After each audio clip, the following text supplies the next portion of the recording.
Ready, aim, fire.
Ready, aim, fire.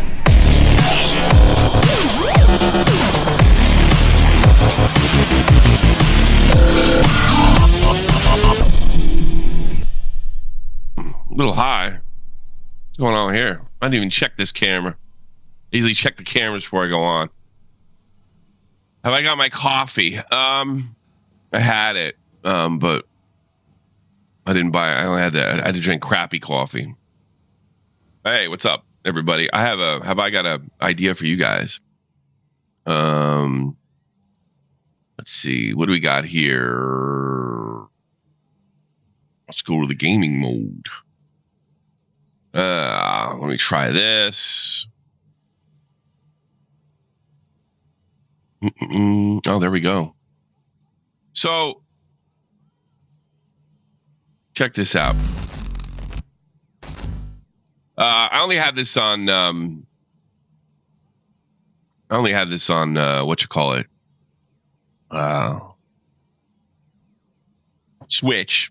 I don't know why I put it on. I probably put it on Switch if I ever wanted to travel. It's a funny thing because I don't like handhelds. I've never been a fan of handhelds. I had my experience in 1989, 90 with the Game Boy, and that was the last handhold I ever bought for myself. I Stay Black Rifle is some of the best coffee I ever had. Yeah, but didn't they do What's His Face dirty?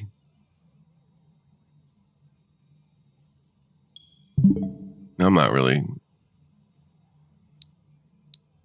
I thought that guy was a jerk. Black Rifle used to be cool. Yeah, my wife bought this crap right here.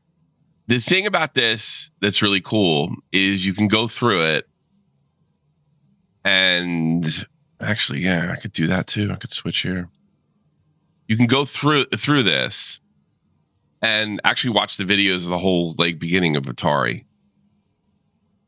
Yeah, they still give the Wounded Warrior? I didn't know that. Yeah, I'd rather just give the Wounded Warrior. Yeah, close it.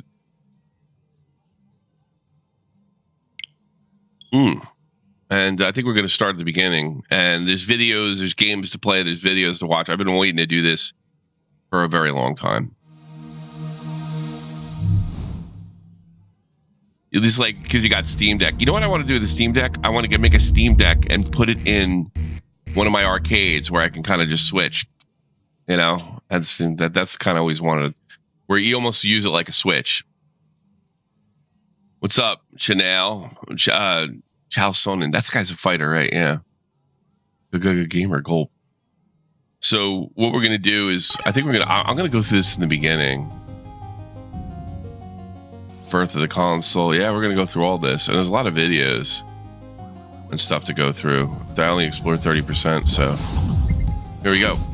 Let's go to the beginning. In the beginning, in a world where pinball was king, two engineers dreamed up coin-operated systems that played on computers that become the next big thing. A company called Swiggy? Damn. This is computer space. I think this is it, the first arcade. Right here. Let's play video. The font. For some reason, I'm looking through the San Jose Mercury in the just random stuff section for sale. And I see world's first video game, computer space. No price, just call. I'm like, wow, I'm pretty interested in this. So I called the guy. I said, so you got a computer space? Yeah. He goes, yeah. First game ever. Okay, great. What color is it? And he goes, well, what color do you want? I'm like, wow, this is getting very interesting, because who has a whole bunch of computer spaces, and who would know that they came in all these different colors? He goes, I got a yellow, a solid blue, metal flake blue, and metal flake red. And he goes, a whole bunch of other games too. Okay, great. Want to come up and see them. These were in a Quonset hut on a sunflower seed farm off of Highway 80 in Dixon, California, halfway between, the Bay Area and Sacramento. And these things hadn't been moved in, probably since 1975. And so I got in touch with Nolan and showed him the pictures, and Nolan Bushnell. And then like a light bulb went off in his head. He goes, these were Ted Dabney's. These were Ted Dabney's units. This was his route. When he left, he took a route that we had, and he goes, this yellow one's the first one. He goes, I know it. That yellow one is the very first one. Yellow's a good color to go to. Yellow and red. The first one, which is a beautiful yellow computer space, and I kept Pong number 46. And we got the rest of them running and working as good as we could. We got it all for $5,000. I don't regret the purchase one bit. I bet. Not for a minute. I bet. This is the original Atari company right here. I can't even say Synergy. Zagny? I don't know. How do you say it? Crazy. So that's 1971. Let's go to 1972. On June 27th, 1972, Dabney and Bushnell incorporated their company in the state of California, but their name Zergy was already taken. Boy, I figured that name would be safe. Instead, they chose Atari, a term for Japanese game of Go. I think that means when you win, you just go Atari. The company briefly continued to do business under the name Zaxby. However, there's Nolan Bushnell. Let's check in with him. Well, I'd say 30 years to pretty much the present. The arcades have been relegated to the back rooms and the side streets, and generally been an unsavory type of place. Still is. What we want to do is bring the amusement game to age. If we can give it a new zip and a pizzazz, it's going to be financially successful, as well as, I think, a very serious part in the leisure time activity of the American people. The marriage of traditional pinball machines and computer technology has resulted in the birth of a new breed of amusement games. And Nolan Bushnell is the man handing out the cigars. Bushnell has developed two such games, Computer Space and Pong, and believes that they and others like them will move the pinball industry out of America's bus stations and bowling alleys and into the space age. In 1971, Bushnell invented Computer Space, but sold production rights to Nutting Associates of Mountain View, California, for royalties based on the number of games sold. It proved a good deal for both parties. Sales already exceed 1,500 machines. Computer Space, like these guys Pong, are the pioneers. And is played on the screen of a standard television set, which has been programmed to display the desired game. In Computer Space, the player controls a rocket ship, which is trying to shoot down enemy flying saucers while avoiding their missiles.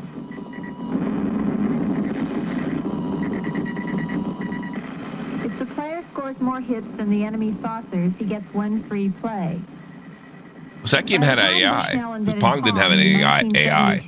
He was able to form his own company, Synergy Corporation, in Santa Clara, California, to produce the game. He has already sold over 1,000 machines and expects to sell 10,000 in the United States by the end of the year. Pong, as the name might indicate, is a game of video ping pong. The two players turn dials which control their electronic paddles. There's no AI in that. There's just it's a two-player game.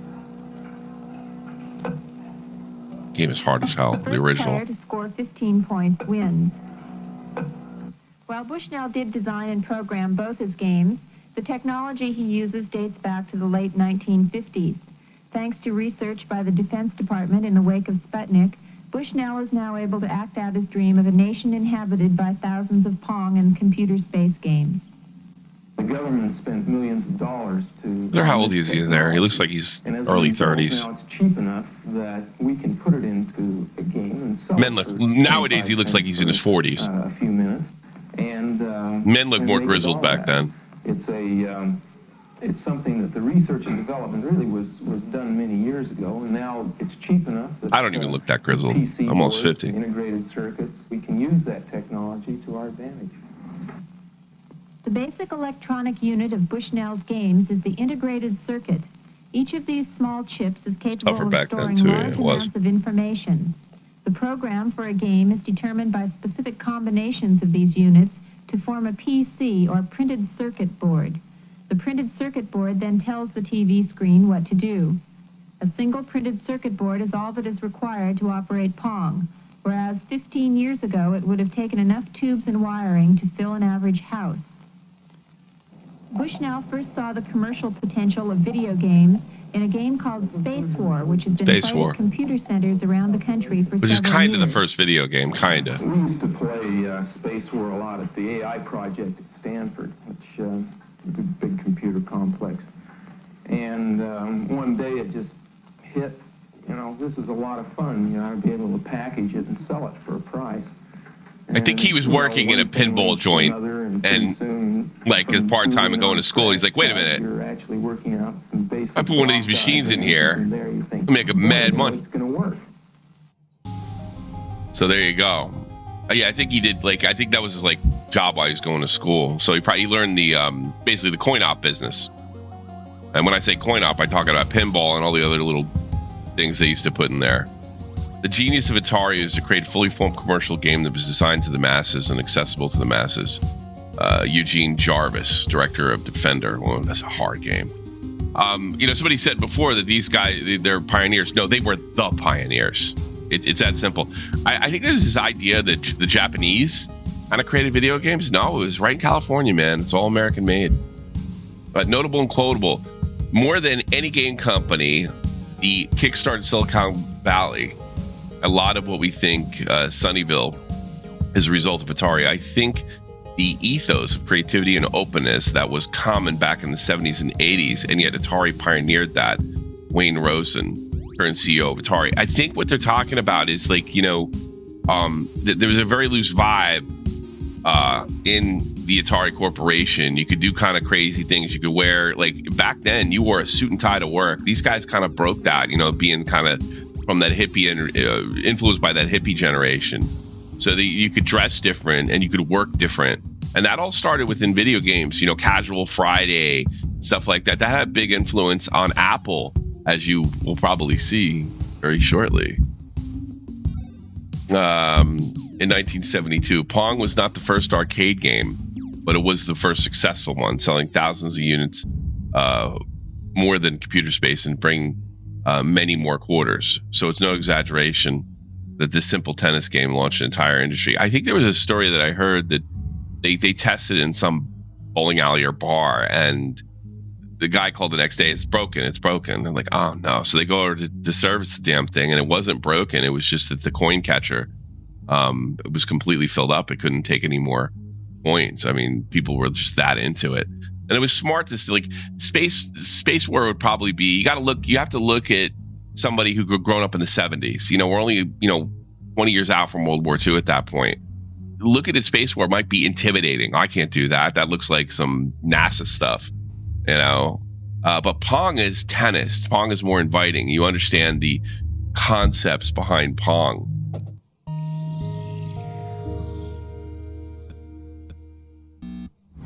You know what the Atari motto is? Innovative leisure, right? Well, it didn't say innovative arcade games. It didn't say innovative video games. It said innovative leisure. It was broad from day one. I mean, Nolan always had a consumer game in his mind because that's what he hired me to do. And I wound up doing the wrong thing and making a hit coin-op game, right? When I was at Ampex, I learned how to make sync generators, synchronizing, the basic fundamental circuit necessary to get a TV signal, because we had to generate an analog signal. So you do that and you get the ball at one speed and you put paddles up, and it's a very, very boring game. And no, it's not. So I added the speed up and I added the angles off of that, just to make it playable, interesting. And so it started getting a little interesting. That's cute. And Nolan said, well, it's got to have score. We had a pretty good game, and hey, great. So what are you going to do for sound? I go, sound? I'm already over budget. What am I going to do? Nolan said, well, I want the sound of a roar of a crowd of thousands applauding your win. And Ted said, I want boos and hisses. And I'm thinking, how do I do that? Listen, I got video. I got the goddamn game up. Now you wanted me to do this. I'll be right back. So I pissed around for a day and poked around sounds that already existed in the vertical sync generator and gated them out with the 555 timer. I love it. Years later, the sound is so well thought out, so appropriate. It was like, are you kidding me? It was just, just thrown together in spite of what the boss said. And so that was how. There is something beautiful about a Pong. Ting. And there it is.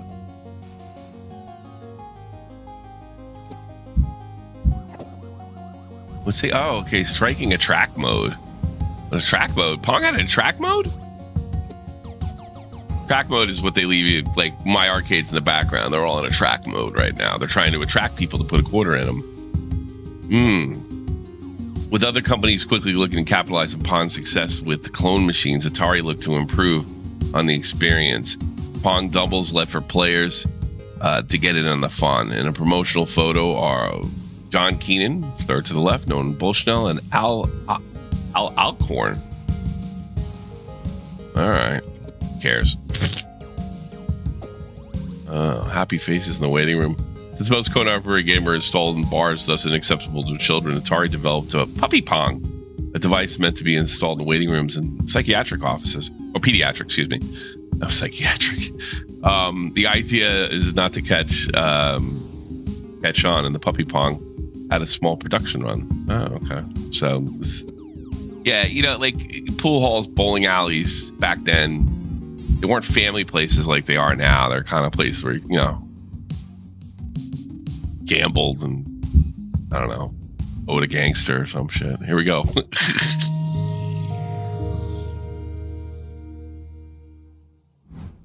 So everybody's heard the Pong story. Probably everybody's heard the Pong story, but I've heard it many times, and from Al Alcorn himself, who designed Pong. So Alcorn. The story I've heard is that they installed one of the first Pong machines in a tavern and let people play it as a test. Put it out into an arcade and see if it makes money. I mean, that's the market research. Oh, we're all thrilled he works My for it. understanding was Ted built a cabinet. Still in the arcade business 50 years simple, later. Simple cabinet over the weekend. And a mech bolted to the side of the cabinet, tabletop type of big thing was sit on a barrel. Placing a interactive video machine somewhere and having Howard people play Scott was still a Warslow. totally new concept. Nobody knew if it was going to go. Oh, what is the name of the bar in Palo Alto? San Jose? No, it was Great. That's the Activision boys Sunnyvale. right there. So we'll put it in Andy Caps. You know, it's a coin op. It's nice that these guys are all still around. Most of them. And so we did. Well, my memory is that he gets a phone call, the game's busted, which of course is the usual thing you get on a support line. It doesn't work. What is it? And listen to does this. it not work. Well, it doesn't work. The bar owner or manager at the time kind of yelled at them and like accused them of their game being shoddy because it had already broken down and it was no longer functioning or working. And they get a call, you know, later on that night and like, hey, this thing broke, you know, come and pick up this piece of shit game and get it out of here. You know, this thing broke. You know, I'm not going to waste my time fixing this crap. But anyway, the machine, we got the word that it stopped working, and I figured it could be anything, and I'd go out there and take a look at it. And so I went to the machine, and the first thing you do is you want to try to play the game, because the machine was on in a tracked mode, so there was Yes, there wasn't a track mode. Start a game, so you open up the coin box to basically flip the micro switch to give yourself a free game, because I'm not going to waste a quarter, you know.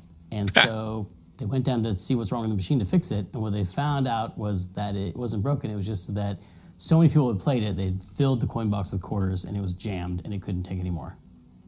So many people had played it that it couldn't accept any more. Over a day. The game is broken because it's stuffed so full of quarters. Completely stuffed with quarters. And it was a small, I remember it was kind of small, if I remember it was a small space. It just filled up with the quarters and it wouldn't take it. When I opened up the coin mech, you know, all these quarters just gushed out. So, whoa, that's impressive. Well, we got something. It's the equivalent of like crashing a server. When you launch a new website and it's so popular. So they crashed the server on Pong. Yeah. And one of the other reasons it was also so popular is because you could play it with one hand while you're still holding a pint in your other hand. And that also was one of those things that, you know, eventually many, many years later led to the rise of the fun barcades that we have, you know, and we can enjoy now. Yeah, sort of. Al will always It's a different say story. with a little Arcades are not enjoyable like they used to be. This is a problem I can fix. Basically, the way it worked was you take the money, the deal you have, and you split the take with the owner of the bar. And so Cliff also made Gears of War. Yeah. And they had this sack of quarters, and the next day I come into work and I said, I got these guys are the grandfathers. They're the fathers, really. Too much money. And really? Arcades aren't the same But now. it was one of those great moments where as good as they were in the something that 90s even. supposedly was failing was actually such a huge success that no one could recognize. It was truly the ugly duckling version of technology. Because remember, Nolan thought, he was like, this is just a placeholder until we get to design the really good game, because who's going to play this stupid shit-ass game? they went on to produce all of these classic, memorable arcade titles for years that allowed the company to survive. That's the current CEO. His job is to sell. So that's my understanding of the history of Pong. Sell the IP to anybody who'll buy it. When a story is good, you know there's some doubt about it. Like, oh, that's too good to be real. It's probably a boring version of it. That's actually. You know, it sounds realistic to me. You know, I mean, I've kind of seen that happen in my. We're all thrilled. They make a really great game. The coins will just overflow. Those golf games. What the hell? Golden Tee and stuff like that. It's kind of a cool feeling. You got a good contract with Arcade 1-Up. Anyway, that's how that all happened. Yeah. Anyway. Still have your Coleco? 1972. Let's move on. Well, we got a new game. Space Race. Atari's second game went back to the space genre. Space Race. 2 players in their spaceship to the top of the screen first while dodging an asteroid field, although space games would eventually be some of the top earners of the arcade. Space Race was not a success. No. Let's go to 1970. Okay. Key names. Games. While Atari was quite successful in 1973, it felt it was being held back by the fact that coin-operated machine distributors wanted exclusive agreements. Super. Yeah. So it created a competitor called Key Games, a separate company headed by Joe Keenan, who would sell similar machines to distributors. Key Game Elimination was related to Atari as Quadrapong, for example. Oh, there's Tank. Let's take a look at this cabinet. Yeah, I'm sure that's one of those. This is 70s. Most of the game is black and white still, yeah. And but we could play right now. The first entry in the Tank series in 1970 was Quadra Tank. It's a 4-player twist on the classic, comeback generated, developed in 2022 by Digital Eclipse. Oh, okay, Digital Eclipse. They made my Atari, my Star Wars cabinet. It combines features from all the Tank games, letting you play as on ice. All right, well, you want to check it out? Let's check it out. Okay, this is the reimagined version. Sort of, like, it's got some combat vibes. Let it sucker, come on. Press to join. Press the B button to join. Yeah, it's got combat vibes. All players are in. Can I play this without? Oh, does this have to be 4-player? Yeah, it looks that way. They didn't put the AI in this? What the was going on? Yeah, I'm ready. I guess we can't play. They actually forced me to find 2 other guys. That's ridiculous. Map 1 combat tanks. Ah, here we go. 1 human, 3 AI. How about that? B, let's do it. Let's accept it. Get ready. Okay, where's my guy? That's mine. Wait a minute. Laser. I'm trying to just only get in the circle. Range. Okay, I get it now. Oh god, this is hard. Range. You have no idea it's how difficult to control. Oh, okay. Wow, I thought this goes left and right. Laser. I'm red one if you wanted to know. Range. Speed.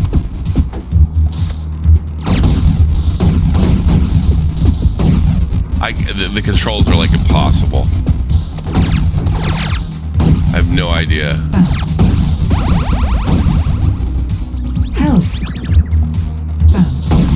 Okay, I think I get it now. Speed. Shot. Speed.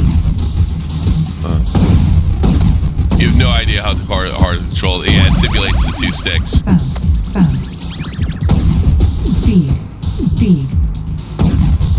Shot. Speed. Shot. Laser. Shot. Laser. Range.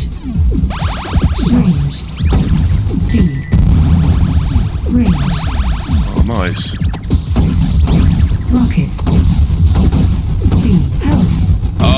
twist the up. Well, that messes me up. Oh, this is hard as hell.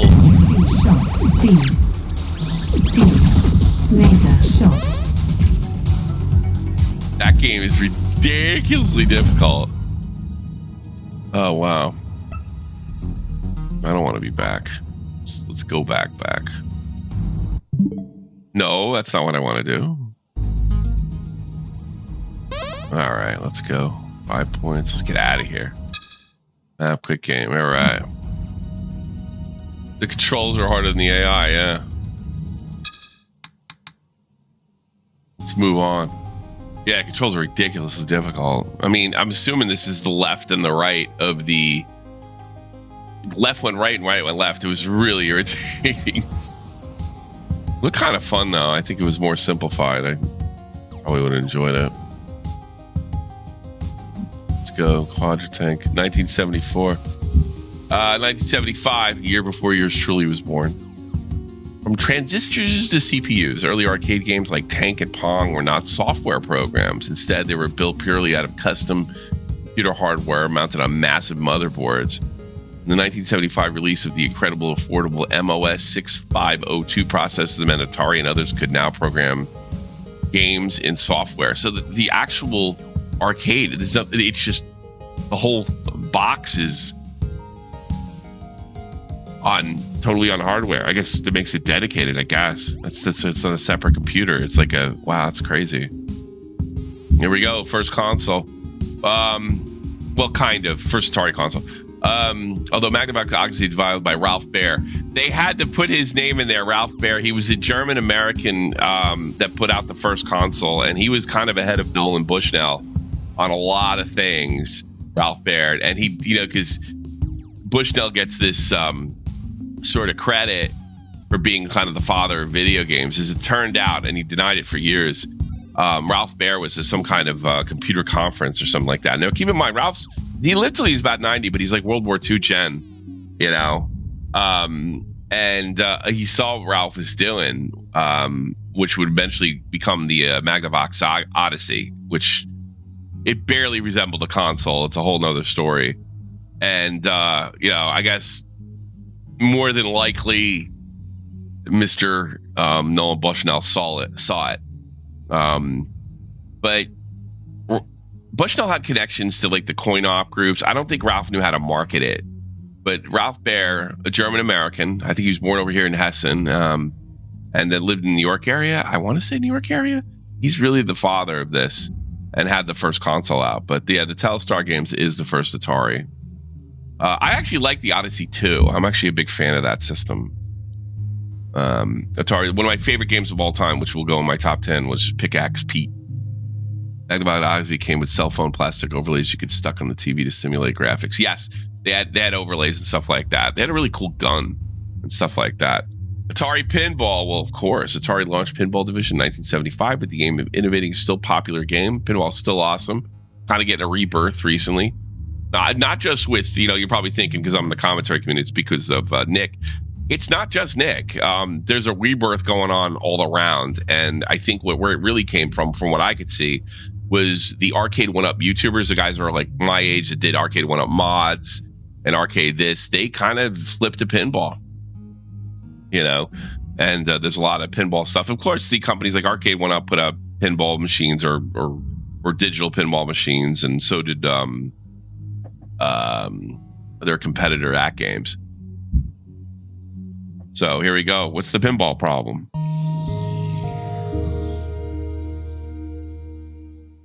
I mean, Atari really, why were they in the pinball business? Here they had this tiger by the tail of video games, just this supernova of creativity and possibilities, and they were nailing it left and right, creating new genres. Not cell phone cellophane, I know.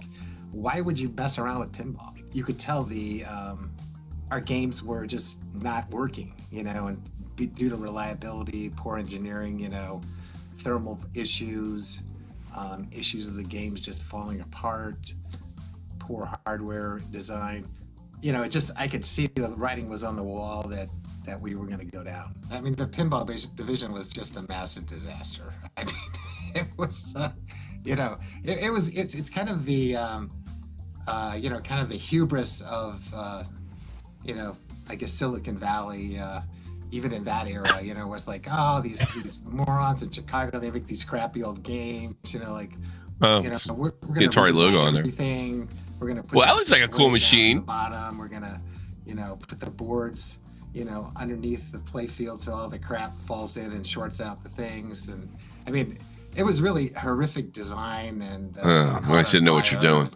The solenoids, Yo, Joe Dirk, sit back. Solenoids which burned up and the screws fell out. And, you know, it was kind of doing some cool stuff on here. I've been meaning to do this for like 2 years. Like design and also testing, and so there was a lot of games that caught on fire in the early days. So, but they made a lot of money when they were working. You know, I know the programming was awesome because I did it. You know. I did not watch El Clasico. I went to bed last night. I hurt my back real bad, so I slept. Smoked a little weed, and I slept for the next 12 hours. So I don't even know what happened. This is some of their pinball. I don't know. The machine looks cool. The idea looks cool. Catching on Fire doesn't. Well, this is all in the late 70s, Hercules. So this is their pinball division. Can't play Breakout. Here comes a bomb. Famously designed by Apple founders Steve Jobs and Steve Wozniak, Breakout was essentially a single-player Pong, in which the player had to contend and deflect the bouncing ball back up to the top of the screen to break rows of bricks. It was a smashing success, including in Japan, where it inspired later creation of Space Invaders by Taito. Interesting. Well, you know, if they tell the story, then oh no, because I can tell the story here. Because let's fast forward before we play. Let's get a look. This is the cabinet. Take a look at this sucker right here. Pretty cool. I guess this game would be the first spinner game, if I'm not mistaken. And I think they're probably going to give you like the updated version or some crap like that. Yeah, Steve Jobs sort of did it. Here's what happened. He got a job at Atari. He showed up. He smelled.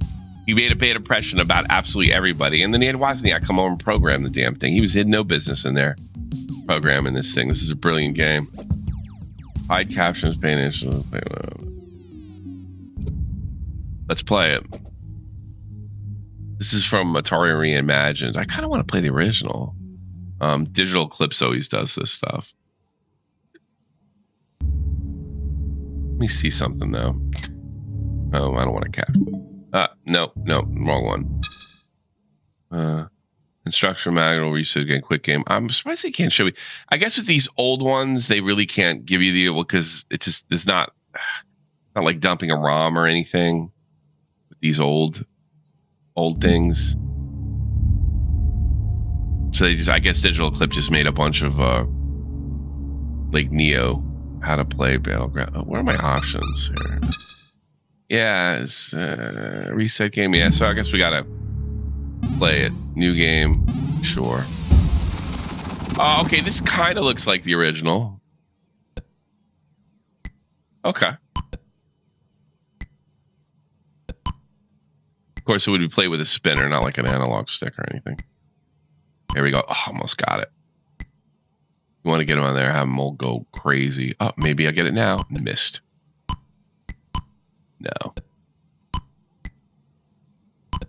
You want to get it up there and have it bounce back and forth. There we go. Nice.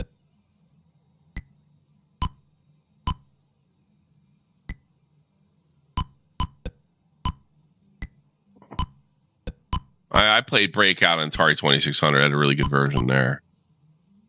Of course. And then Arkanoid would come out. Kind of being a bit of a knockoff, but had a bunch of other cool things. This is what I remember being a pain in the ass. Oh, there we go. We got it. Boom. Boom. A spinner like an iPod? No, a spinner. I wish I could. Yeah, I could show you a spinner. Will it hold? Maybe I could pause the game here. I'll show you a spinner. I have an arcade spinner over here. Well, you know what I could do? Oh, my back is so bad. All right, I'll fill up the old Atari stick that I just bought.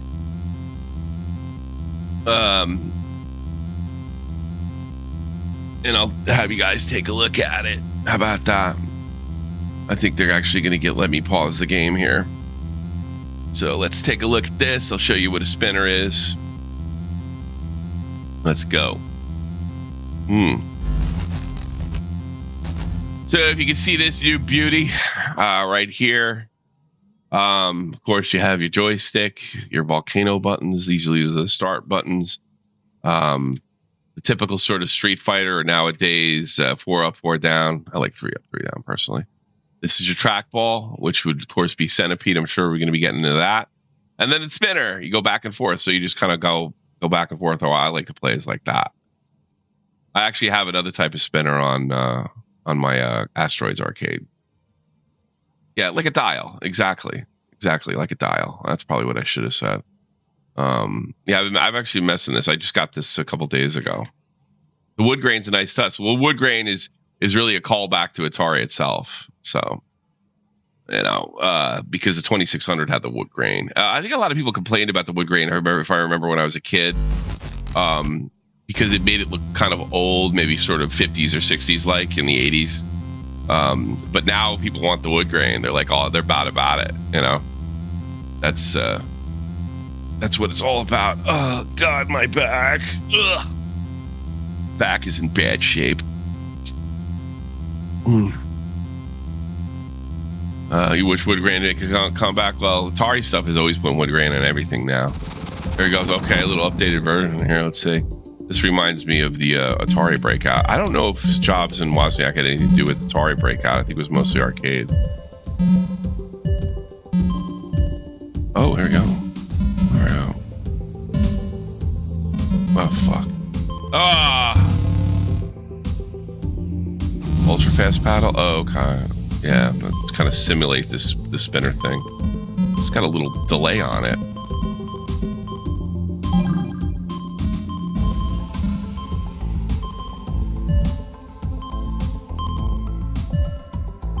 Ah, I fucked it. Kind of like this version. There we go.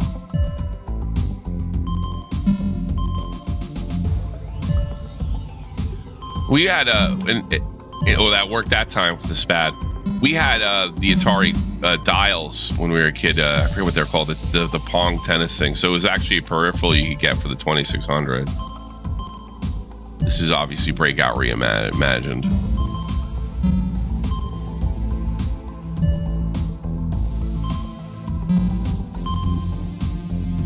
Ooh.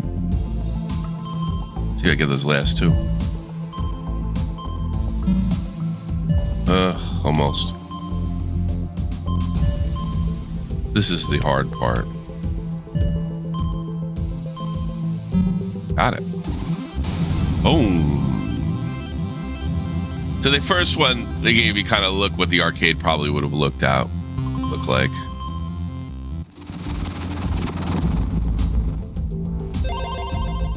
This has got a timer.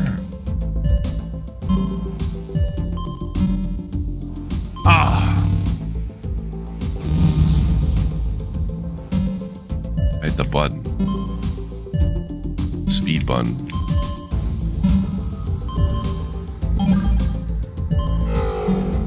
Oh, it's coming down, Tetris-like.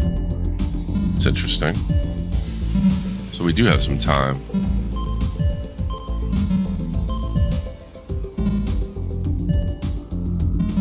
Just gotta get a breakout. I think that's called when you get at the top. They call it a breakout. Yeah.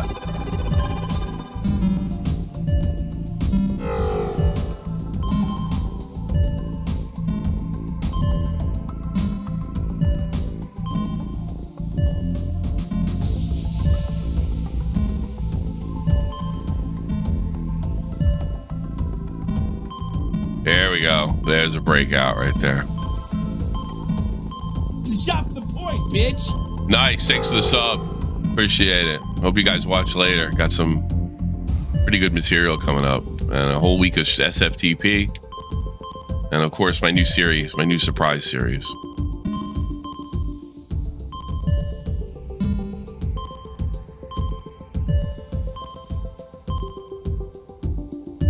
Let's see if I can get this one. There we go.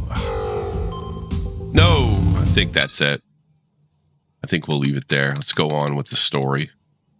All right. Oh, I'm 50 Hannah.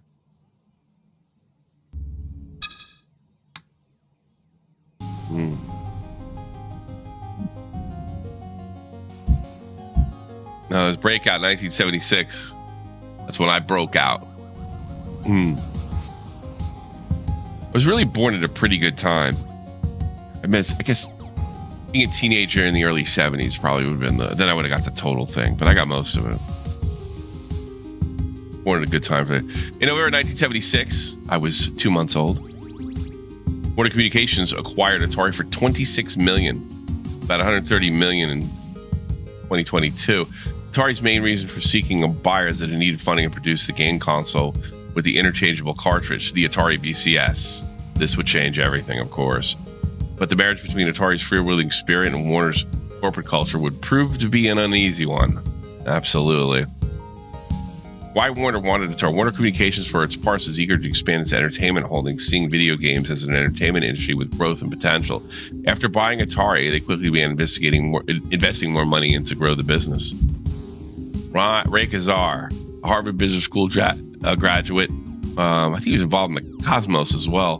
Kazar enjoyed a successful career in textiles before Warner installed him as the president and CEO of the Atari in 1978. Kazar led the company through its most intense periods, including rapid growth and enormous profit, as well as most dramatic financial losses. There's big crash coming for everybody in Warner Communications. When Warner kicked in, Ray Kazar Kazar had marketing that knew nothing about games. Well, in fairness to Kazar, nobody knew anything about the games industry because they were the games industry. Like, there was 2 times in my life where that was the case. When I was really little with Atari, it's like you didn't play video games, you played Atari, right? And it kind of continued under Nintendo. When Nintendo's console got big, are you playing Nintendo? No, I'm playing Sega Master System. No, what's that? So they had the market and the culture and everything. When Warner, let's see, nothing of a video because we already did that one. In came Ray Kazar, and now was a new mindset. The new mindset is we got a cash cow. We got to milk the crap out of it. Yeah, which really ended up kind of destroying Atari. You got to milk some stuff, but you can't milk it till it's dead. Howard Scott Warzo, designer of Yar's Revenge. Yeah, I'm sure he's I'm sure those guys that are making this shit were really liberal and a little more less corporate minded. I don't think ever Ray really understood the value of the engineer talent he had. I'm sure that's true. He's thinking these guys are working on a line, putting things together, but you need incredible education to make these games, especially at that time. Wendy Allen, one of the first female gamers I know, or Dev. She's if no one Bush knows a god, she's a goddess. Well, maybe we'll get into her later. What game did she make? Oh, she went over to Activision, I think, and had a big hit. Wendy Allen, designer of Lunar Lander. Oh, she did Lunar Lander too. He had another big hit. I can't remember. Fateful short relationship with the Atari designers and management at Warner did not improve when executive Ray Kazar called the designers a bunch of high-strung prima donnas in a newspaper interview. Wow, that was a stupid thing to say. In response, the designers printed these shirts, which read "Just another high-strung prima donna from Atari," and wore them to work. Yeah, those guys can get fucked.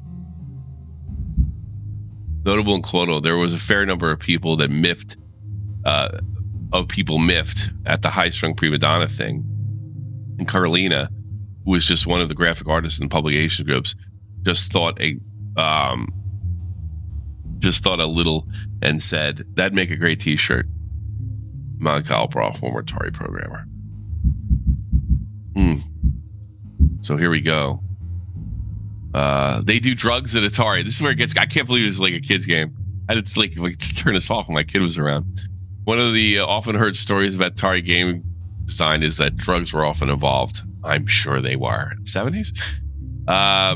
Which we put the question directly to designers who were there and found out everybody's experience was quite different.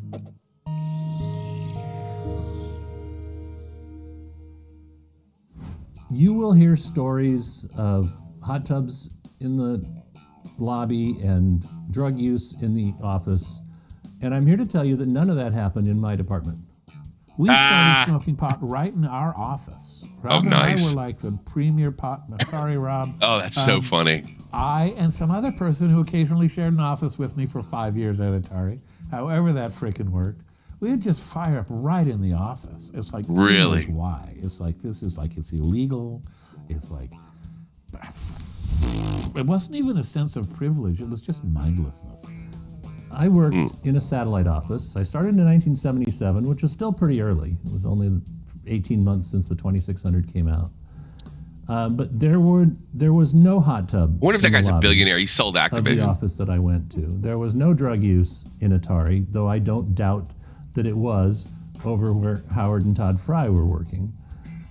Drugs were consumed at Atari by all kinds of people at all levels of management, from the bottom it's to the creator of ET, by the way. All over engineering. Not everybody did drugs, but some people did, and some people enjoyed them, and some people abused them, and some people went to the hospital on them. And but by and large, drugs bunch of were hippies. relatively Guards Revenge, yeah, one of the greatest games of all time. Drugs, you know, there was a lot of marijuana, and it would participated a lot in brainstormings. So we had the way of, you know, trying to incorporate drugs. You saw the one that he was in when they actually found the Ataris buried in a little bit of New Mexico. When that, God, I never believed that story was true. There, it was about half gone when they found him. Oh, you could do that. And it's like I put it out, and I went and I wrote a page of notes, and my design for that kernel was exactly what it ended up shipping. It was like it has a tremendous amount of effort actually to get everything organized. You know, they did have good deliveries of cannabis in the inter-office mail. You know, that was probably the primary use of those yellow manila envelopes. That's so funny. Fridays I know what he's talking about. Fridays when you get these really thick envelopes coming through the system. Space Invaders made by Japanese company. It was weird. It was like there was a guy working there, and his job was he was the weed dealer. You know, that was his sole job at the whole company. And there was a very straight German VP of hardware down the hallway in the building. I have no idea. And he complained to management about the smell of pot smoke. I cannot do my job with the pot. So they got him an office in a different building. I have been asthmatic since I've been 12. I need drugs to breathe. I did not do drugs because drugs to me were something that let you get up in the morning, you know, and breathe. So and nor did I think I wanted to mix those things. The high of me was doing the work, and I was always a happy guy. So I just didn't feel I needed it. So I never did drugs, but there were a lot there. Don't put too much stock in the fact that every Atari employee was stoned out of their minds while making games. I mean, there was all kinds of drugs consumed at Atari. All of them. But the real drug all the games at Atari was going into a store and seeing your product, seeing your game. But that was better than smoking a joint. Guards Revenge, definitely. 70s are all doing something. See another cabinet. There's a unique cabinet that have I seen that before? Probably if I did, I was a kid. An 8-player driving game. Sprint 8 was a massive cabinet that featured steering wheels and 8 sets of gas brake pedals. Wow. I bet I can't play this one either. Well, let's play it. Release year 1977.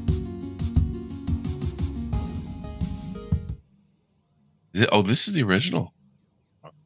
Oh, low and high. Let me check here. Load game, set game, control dip switch settings. How do I start this sucker?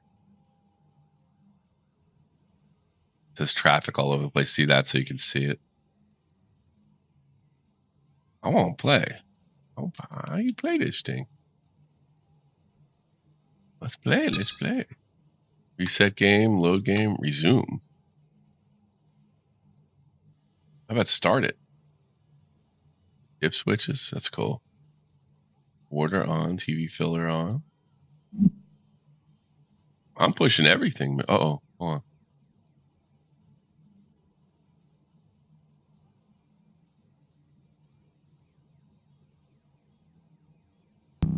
Oh, wait a minute. Oh, I'm the red one, of course. What? It's like super sprint. Why are they so much faster than me? Oh, this is so hard. It's ridiculous.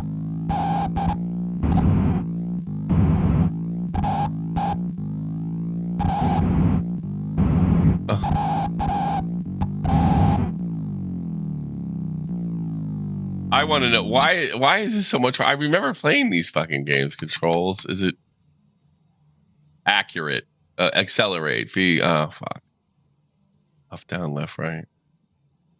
Controls. There's no up, down. It's left and right. I'm out of here. There's your first major, massive multiplayer game.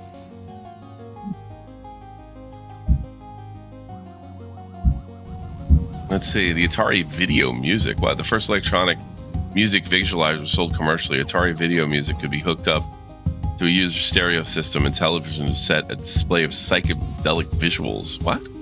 Reminiscent of the Atari VCS graphics to the rhythms, whatever music we're playing. Oh, that's pretty cool. Variety of knobs and buttons.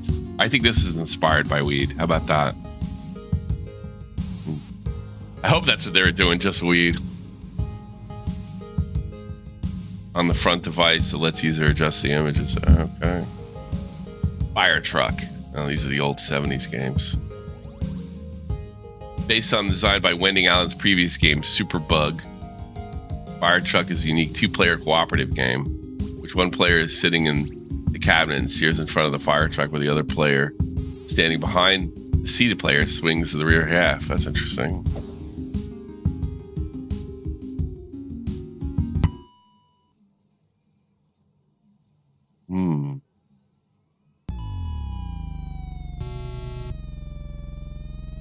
Oh, wait a minute. Can I have some AI?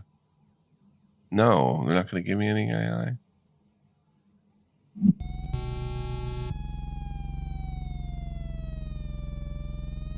There we go.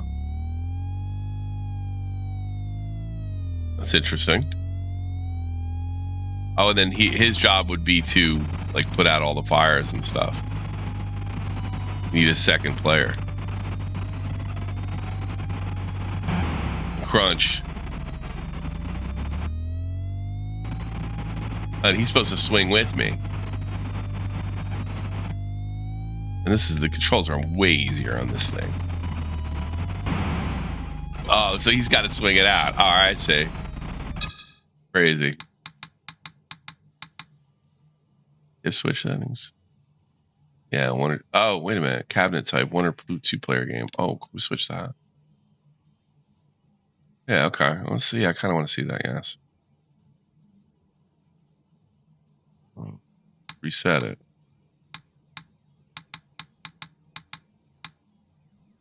Yes. Let's go. Let's give this another shot.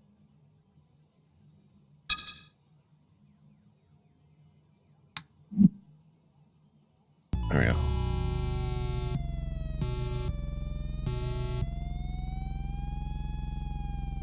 Alright. Alright, here we go. Oh, so he'll... What am I supposed to do, though? Let's see, alright. Fuck. Wait, he should be... I thought this was a 2-player game. Oh, I could swing it, I say.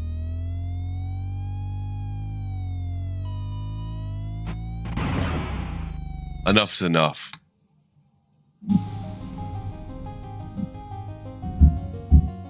And here's some more fire truck as a single cab.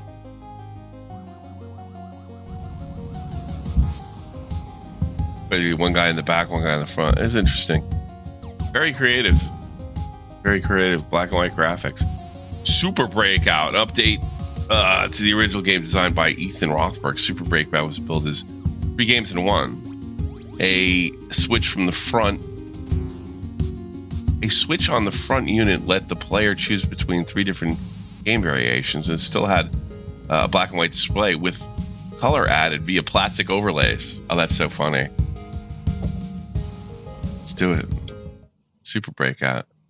So this wouldn't be the actual colors. These would have been the overlays on the monitor. That's too funny.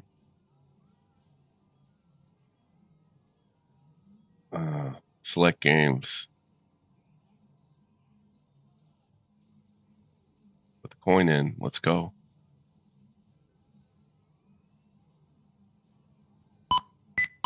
Oh, Jesus. Yeah, I kind of remember playing something like this. I remember playing something like this for Atari 2600. So this is Super Breakout. I know it. Super. You need a goddamn Hey, wait, I'm out of here. You get the idea. We saw Breakout already.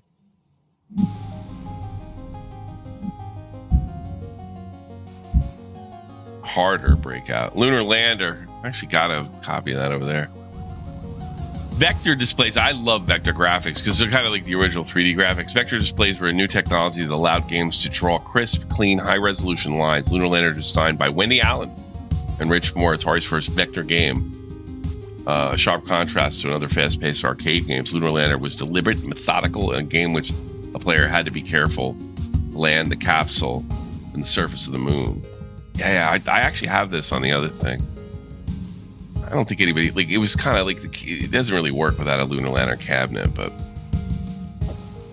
I do know how to play this a little. L interest coin.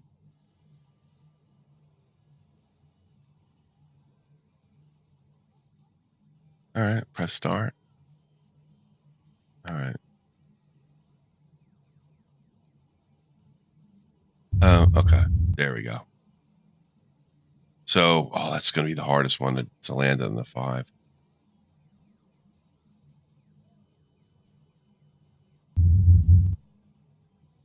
Oh, that'd be so hard. It would be crazy hard to land there. How lucky I would be. There we go. Oh, wait a minute. Too fast. Damn it. I thought it would give me a little bit of time there. Do another one.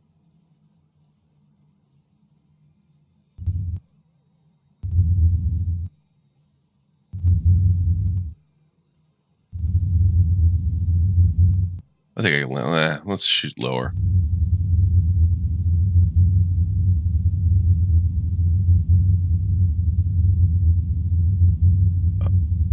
Jesus Christ! Am I getting any power out of this whatsoever? Gee, it doesn't work like that over there.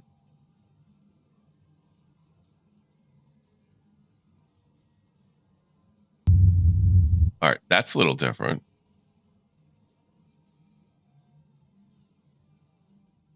Vector graphics are awesome. And I see they put a little filter on this to kind of simulate what vector graphics were like. Way better in person. Oh, that's the one that keeps it up. That's more powerful.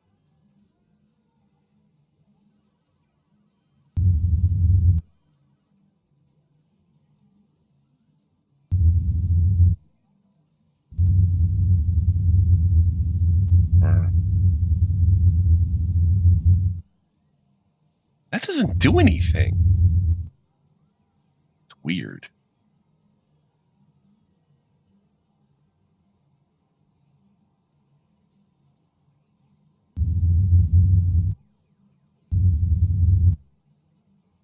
That's too powerful. You only get a certain amount of fuel. I've actually done this before on my arcade. I swear to God. Watch this. No, it even goes higher. At least be able to direct the thing.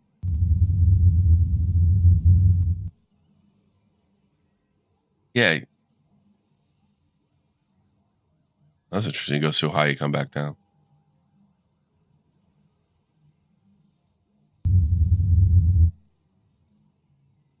Yeah, this isn't accurate because I have this in my I've messed around with this in my cabinet. If I could let it on the 5, that'd be awesome.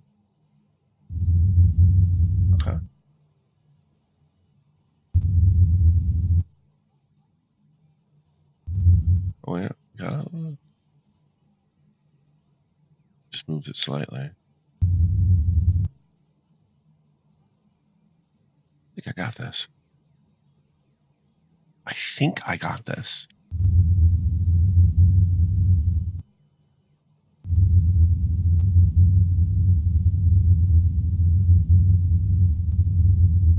What? Bullshit. 30 years ago, this is fucking damn near 50. What are you talking about? It's different on my other machine, on the machine. It's not right.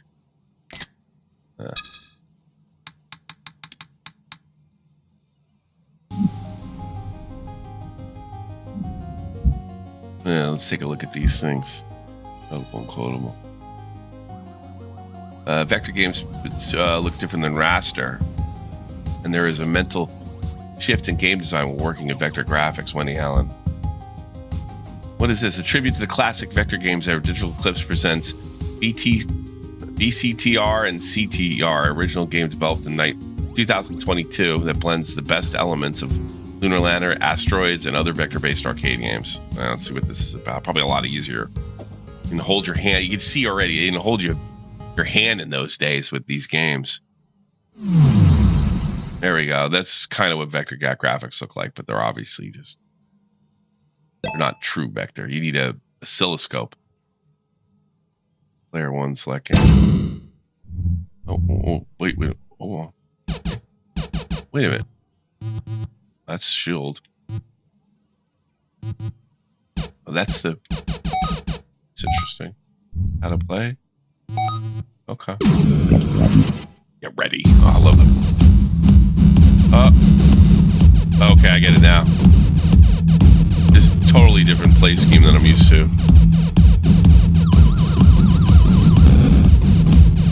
This is different. You use the right stick.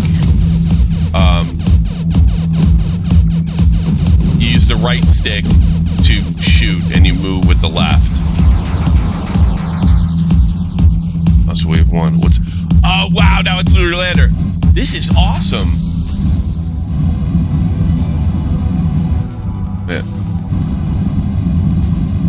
Yeah, this is a little different.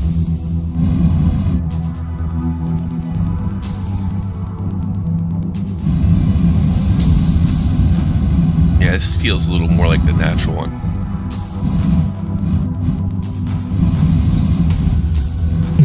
Yeah, bitch!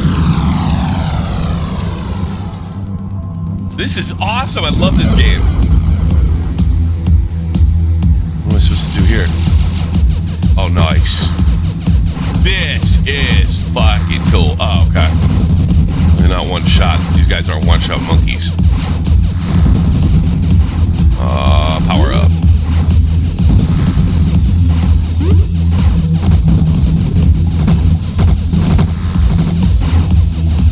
This is actually kind of awesome. Ooh, get some.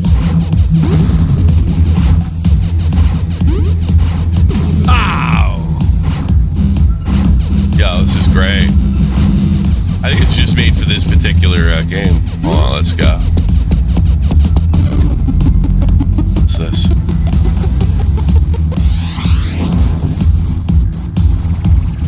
This is awesome. It's, oh, look what we got here. It's Tempest, baby.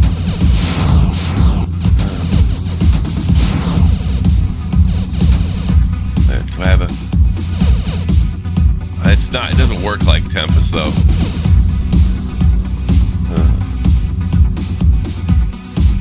And don't I gotta... Can't blast these guys. No.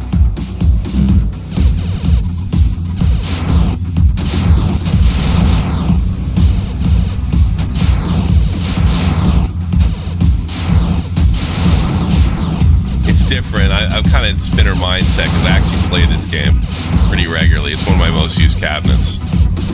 There we go. I do love it. Oh, wait. Let's go. Okay. It's hard. No! Did pretty good. Excellent. Gonna be checking that game out in the future. That was like awesome. Very awesome. I like Atari Reimagined. It's just, we're so original games. So you get an idea what Vector's about. Touch Me. After the success of handheld game Simon, which took inspiration from Atari's 1974 card game Touch Me, Atari releases a handheld version of Touch Me that in turn inspired inspiration from Simon. That's funny. Atari planned to release more handheld games, but it was the only one that shipped in this collection. You can play a recreated version of the main gameplay mode in the handheld Touch Me. Did I really play this? Oh, okay. So how do I touch it? Touch Me.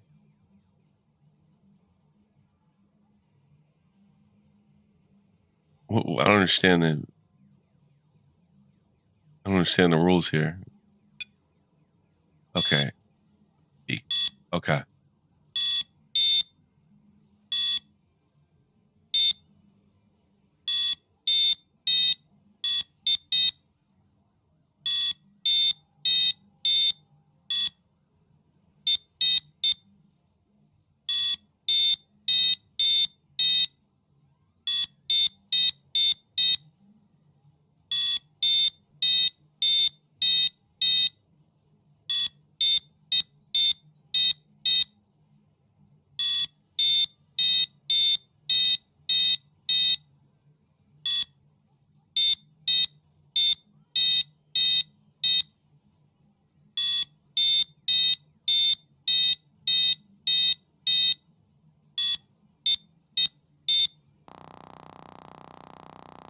Oh, there you go. You get the idea.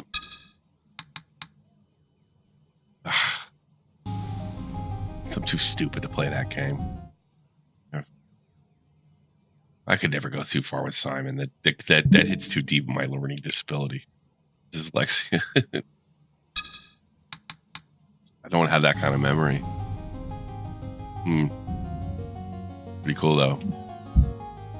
Oh, so this is so the handheld Breakout. I don't remember why is that thing rings a bell, but I haven't seen it in years. Oh my god. My back. Did I listen to the old Trogan Rump episode? I find it annoying, to be honest with you. I kind of know why Rogan didn't want him on at first. Yeah, so these are the handheld Breakouts. I don't think I ever saw those, but they're worth money now. Asteroids! Bill is selling Atari game of all time. Asteroids was created by Lynn Raines and Ed Long, based on Wendy Allen's Lunar Lander hardware. Yeah, because I think Wendy worked with oscilloscopes, so she probably was partial to Vector. It pulled more quarters than any other game in the year to follow, becoming the first Smash arcade hit of the 1980s. It was also the first game with a high score initials leaderboard. Oh, wow. So, yeah, so the first mega arcade game was probably Pong. The second one was Space Invaders, but that came out in 79. So this would have been like competition for it. You know. Asteroids initially being developed as a raster game called Planet Grab. 2 different dynamics. The object of the game is to claim is more planets than your opponent. Oh, that's an interesting side note. Let's go. This is better to play on a panel. This is like some games have to be played in the arcade. Like it's the only problem I have with my Atari, my Asteroids, is that it doesn't have a when it does the emulation, it doesn't have a filter to make it kind of glow like original Vector would.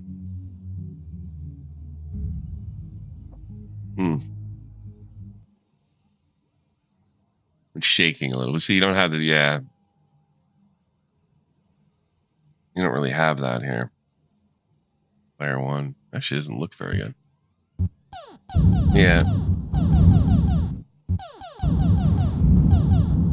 Oh, I disappeared. Oh, fuck.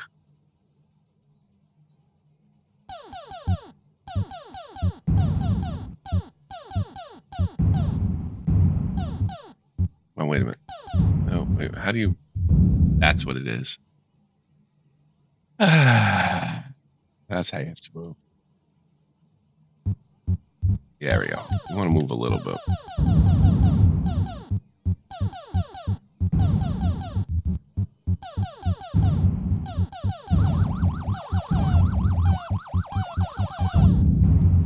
There we go. Now I got the move right. This is a great game. No doubt about it. Do you see the little glow around the spaceship? Yeah, that's like a filter. That's kind of what it would look like in real life. But yeah, it's one of these games. Original Asteroids, baby.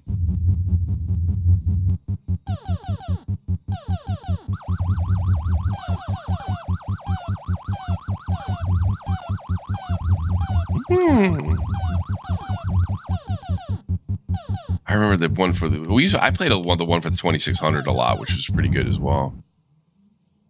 My father got good at it. It's the first time I saw somebody flip a game. If you don't know what flipping a game is, it's setting the counter back to 0. I saw my dad do it. He was so good. I wonder if he had talent to be a decent player, but he hated the game so much. But Asteroids he loved. He was really good at it too. I've never flipped a game before, and a lot older than him when he did it.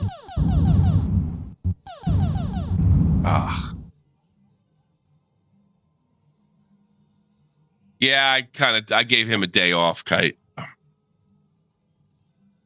Oh, there you go.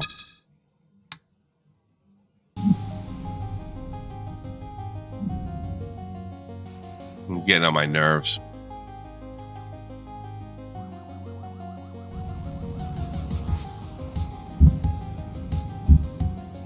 The guy's been drunk for like 2 days straight. Missile commands. Oh, they'll never get this one. Promotional flyer. Actually, games promotional flyer describes missile command as the ultimate battle action experience. One of the hardest games. Played with the trackball. His original artwork. That is awesome. I always thought that was the coolest artwork Atari had ever done.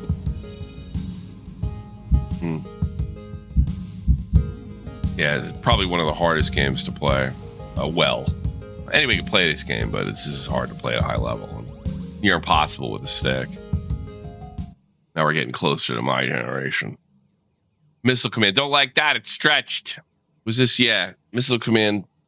Oh, no. It was a spider game. No, I'm getting confused. Let's go.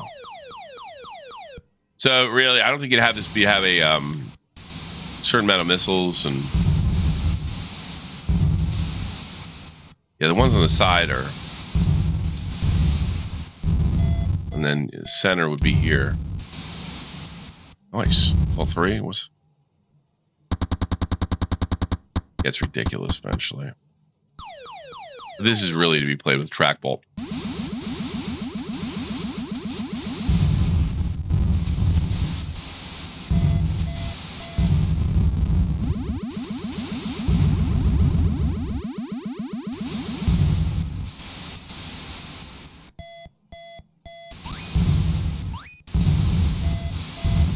Yeah. Your brother was good at this? Game's ridiculously hard. You really need it if you can't play this with a joystick.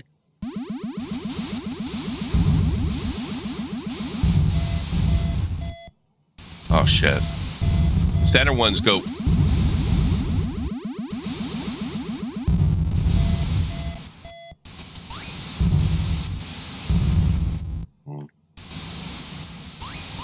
Oh shit. Alright, I'm good.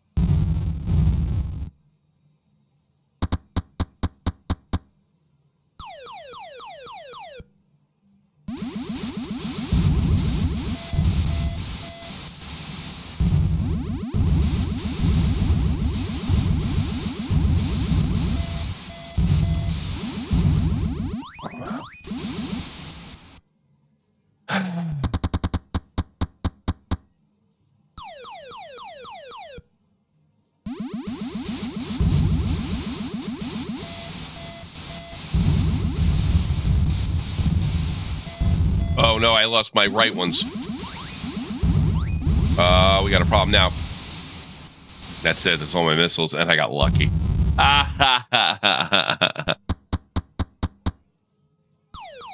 I have access to acupuncture? No, I just twisted. I did some too. I got the Batman neck with the back.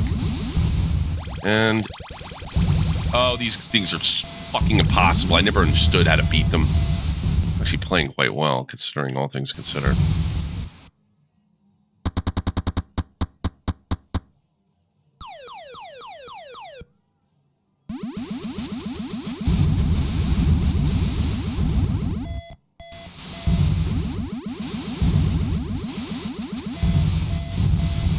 That's it. I got hit in Lost Cities. And then the Smart Bomb. I don't know how anybody plays this game.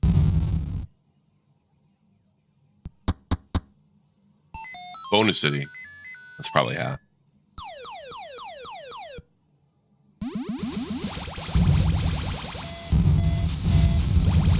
Good. I don't know. How does anybody play this for an hour? This game can be played 2 or 3, like 48 hours straight by certain good players.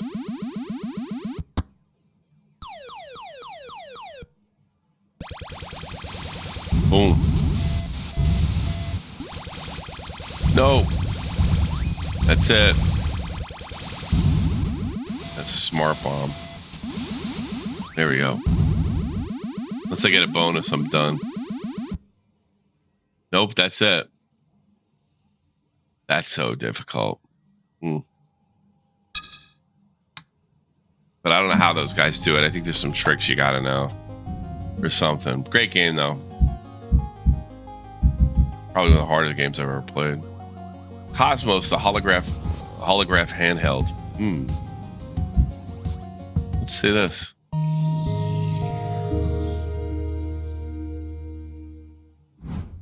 When was this?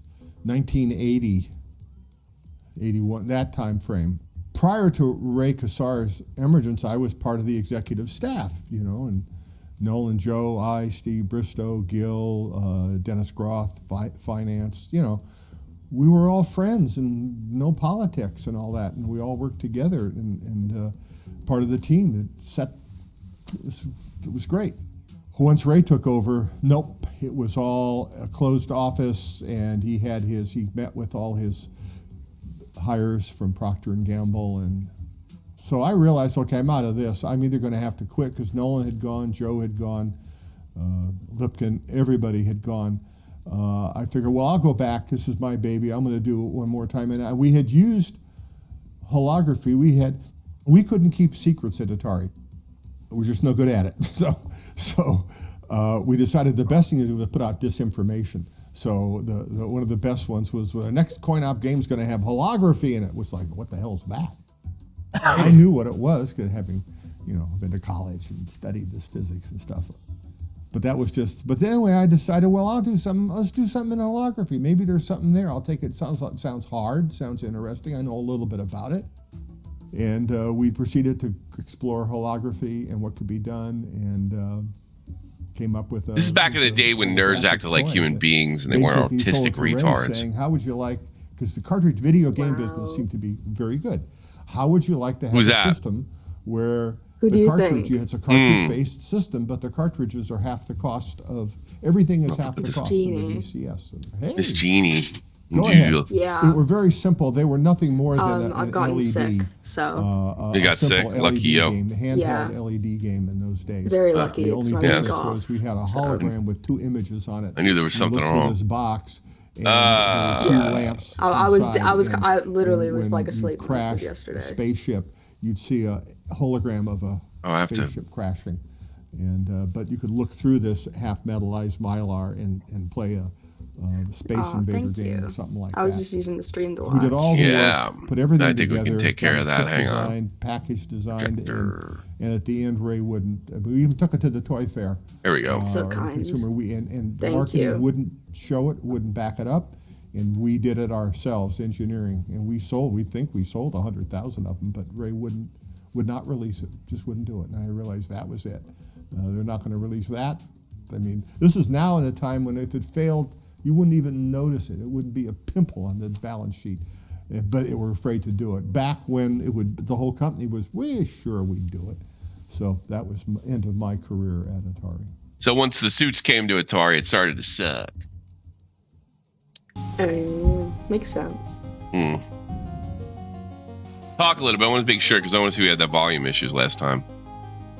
Talk, I'm talking. No, you sound good. He's My voice should be probably better. gonna break. Okay.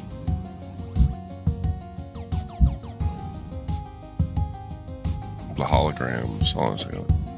That really what the hologram looked like? I never heard or seen any of this. Well, let's move on to 1981. America, the giant arcade.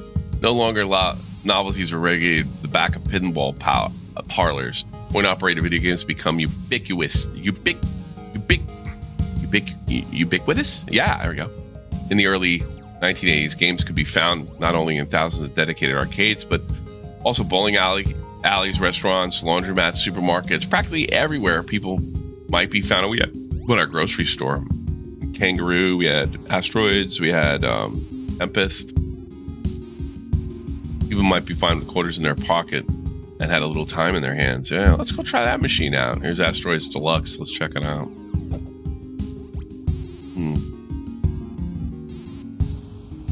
I don't like looking at myself. I have to do something a little different then. Oof. There we go. 50 on it. Yeah, I have to I have to put my monitor on so I don't like looking at myself when I do the projection. No, I don't. It's weird. That's weird. It's weird. All right, let's check out our. This is an overlay too in the background. It's pretty much the same game. There's a couple different enemies, I think. Yeah. Hello. Let's see. Well, it should glow the color it's supposed to. I don't know. I don't want to mess with it too much. Let's go. I can play this really quick. Okay, this is a little different. Asteroid's a little more aggressive. That's a shield. Okay, they added the shield. I forgot. Ah, damn. So many buttons on this. Like, this is a purely, like, almost like a hitbox, like a button panel. These games, they didn't have joysticks. I think the end I did it again. There's only one guy. Oh, they're waiting for the guy. Yeah, I was gonna say I should have one more going.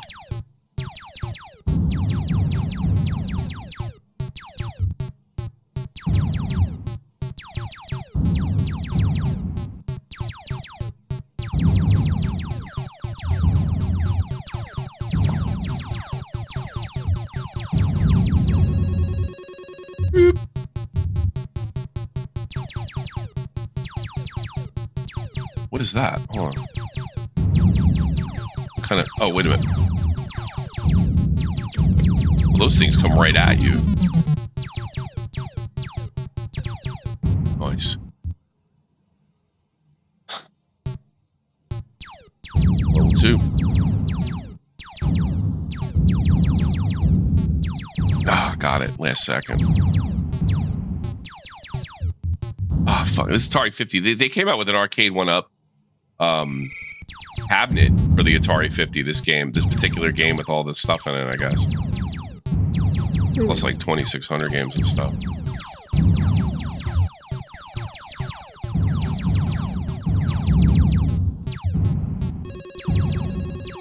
We'll shoot that last. Let's take care of these assholes first. I guess I don't have the time. Woo, baby! Very close. Very, very close. Very close. Shot them all down. Gifted gamer that I am. Yeah. Yeah.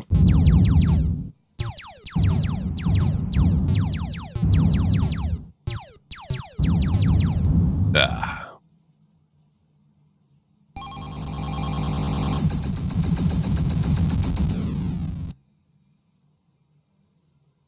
Are you still alone at the house? They're coming home like in a while, yeah. I'll probably end the stream if they come home. Otherwise, I'll keep going because I was thinking about making this into parts. Mm-hmm. This is kind of like a show in a weird way. Yeah. Yeah, here we go. Let's check out some other stuff. Let's look at this is the Asteroids Deluxe. There's a cocktail cabinet right there. A cocktail, you still put your drink on it, play the games. There's different size calves. There you go. Warlords. I wonder if they're going to let you play the original arcade game. It's kind of a weird Breakout game, if I remember correctly.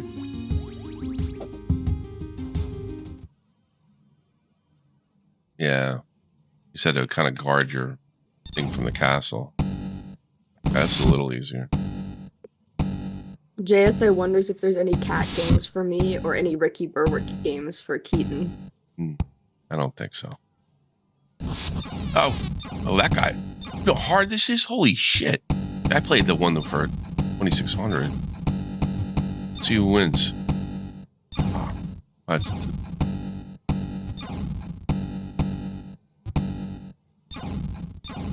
Okay. There you go. Oh.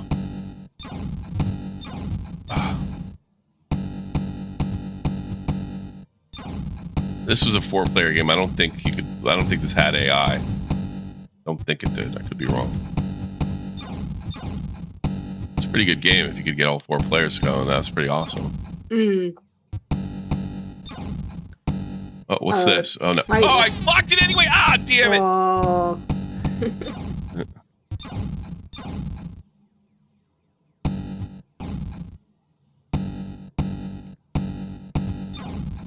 Voice. Oh.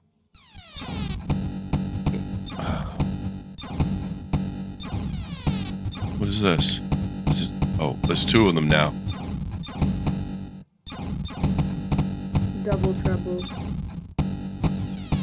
Oh wow. Got them both. I think I'm getting beat first. What do you think?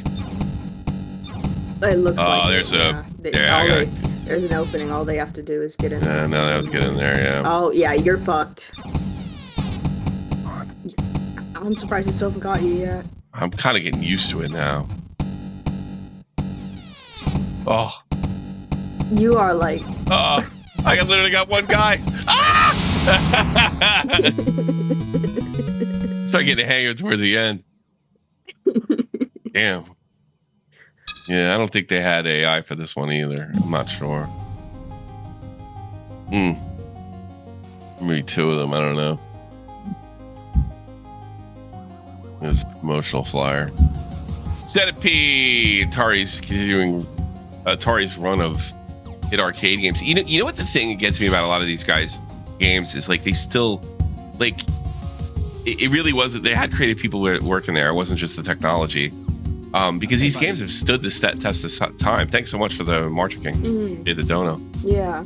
They really have. I mean, Centipede's still legendary. It's still a really good game. You know? It wasn't like I know some of the earlier ones. Like I you could say something bad about Pong, but you know you had to get your foot in the door somewhere. And not all these games have you know, like obviously Space Race and all that stuff didn't really have, but you know games like this really did. Yeah, these colorful pastel designs stood out in arcades of harsh outer space settings, which made Centipede an acceptable more women players than most other games. Oh, that's interesting. That's very interesting. Yeah, they wanted that market. I really don't think they captured that market till the phones. You know, I don't like the way this looks at all. This is not the way it's supposed to work because this is done on a horizontal cab, not vertical. Let's see if I can mess with it a little bit. Capture. Fire controls, mode, screen mode. No, we got to do it the original way. Order on filter. What's the filter look like? Oh, the filter gives us scan lines probably. Filter TV. Yeah, why not? Like that. Give it the original look. It should have the background resume. Yeah, there you go. That's the way it should look. Ooh. Right. Yeah, there you go. Oh. Oh God, I'm hitting all the wrong buttons here. There we go. This is a game I still play at least once a week on my cabinet. Yeah.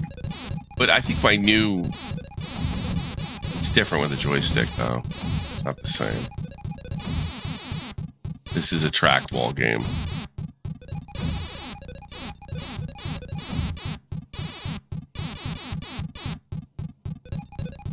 Move it quicker. It's like one speed. You can go back and forth. There's a lot of things you can do here. So you can take the head, take them all out like that, yeah. And my shooting's way better on my own arcade machine.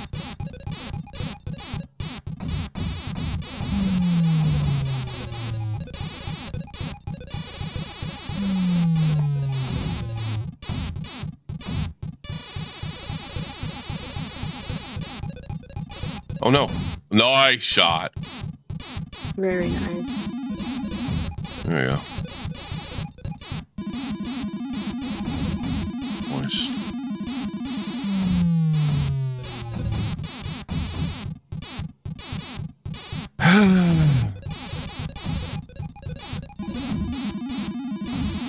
I don't get in trouble as much joystick because I can't move the character as fast, so I don't get in trouble as much. Maybe I should move less.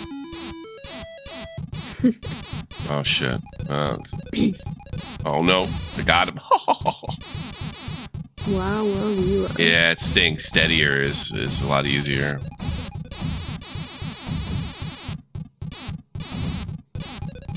Problem is when they get down here, if you don't get them right away, then they cause all sorts of havoc. Yeah. Yeah, you know this game, I guess. Yeah, I've played it before. Ooh, yeah. It's got a weird system where like if you hit something, then then the shot will come. It goes so the shorter distance, the more rounds you can put out. Mm-hmm. For lack of a better word.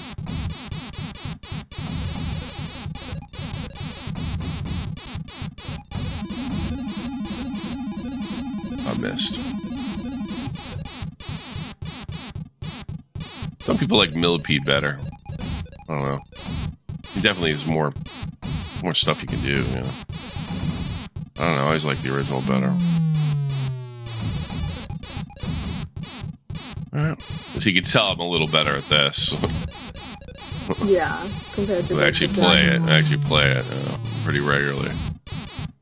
And actually, I really am looking forward to because that new on that joystick I have, ATARI joystick, which I don't think works with this. It has probably the best friggin' mini trackball I've ever seen. Just probably should look up some settings for the dip switches, make it like perfect. All right, now we're in trouble. Yep, that's the way he usually loves to come out.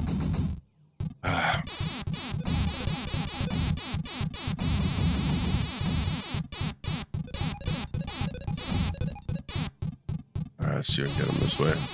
Oh, they went right through it like well, they weren't even there.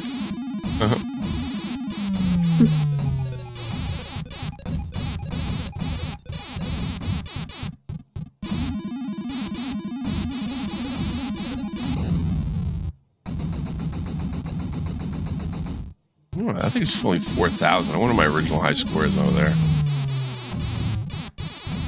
I've been able to beat that high score since I got the cabinet. Still like locked in there, the original high score. The Millipede doesn't keep a high score for some reason. Nice. Yeah, here they come. Now I'm in trouble. Ooh, ooh. Timing is off on the shot a little bit as well.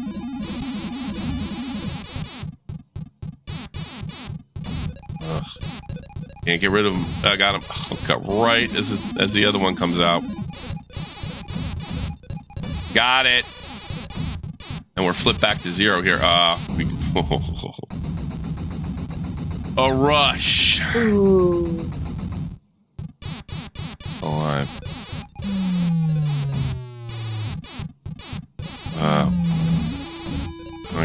Can I keep this going?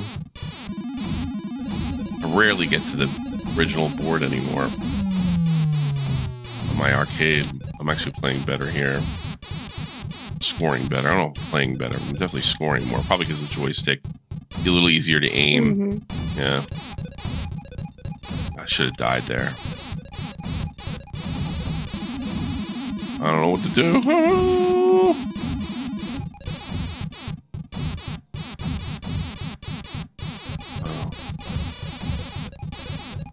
Trying like hell here. 4,000? I think it's 47,000 is my high score. Oh, okay. Alright.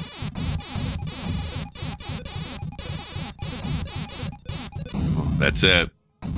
Let's see, what is it? 41,000? That's a good score for me. Jeez. That's a very good score for me. Hang on a second. It's very difficult for me to get up. I probably should take another aspirin.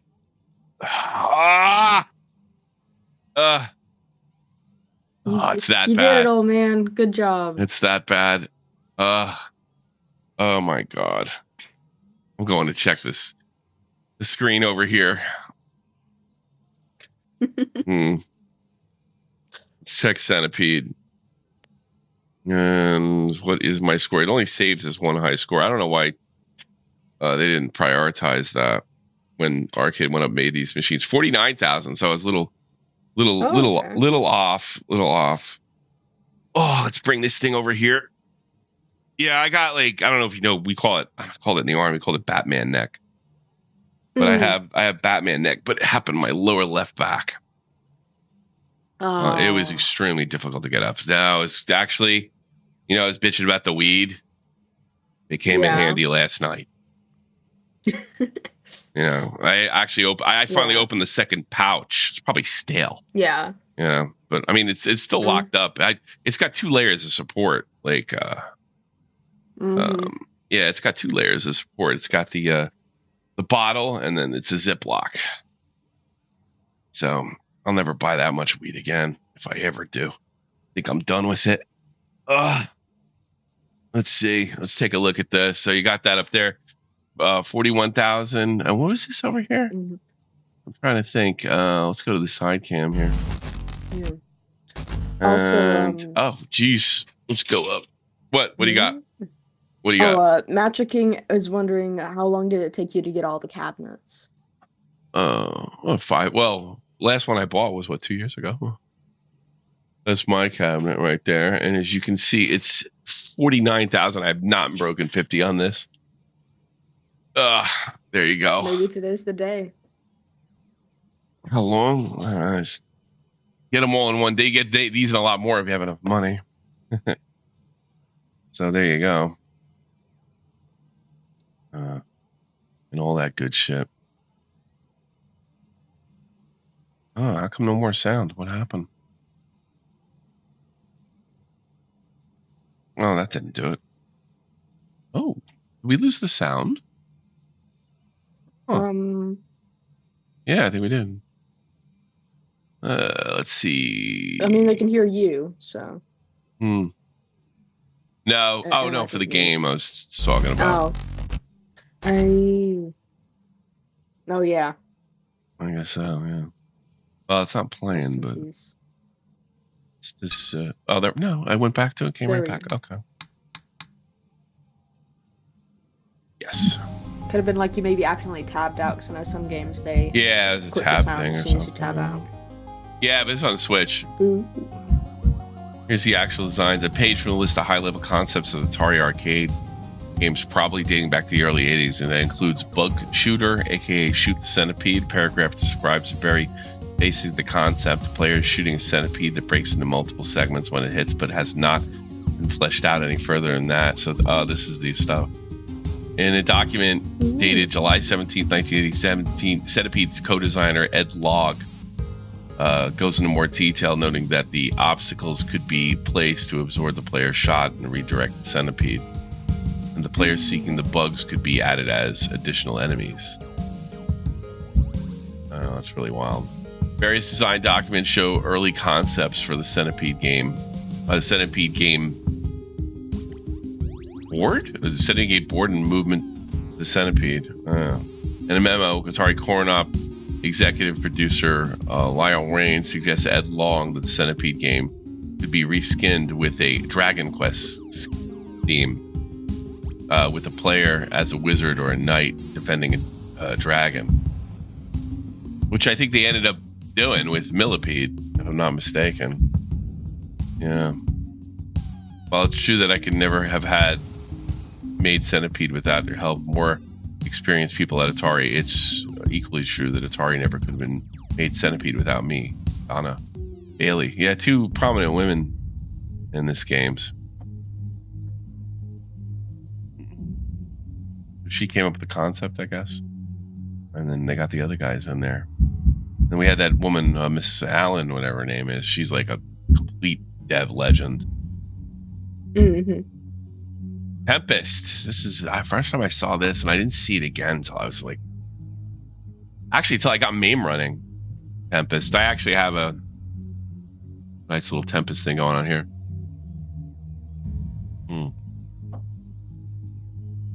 Let's go.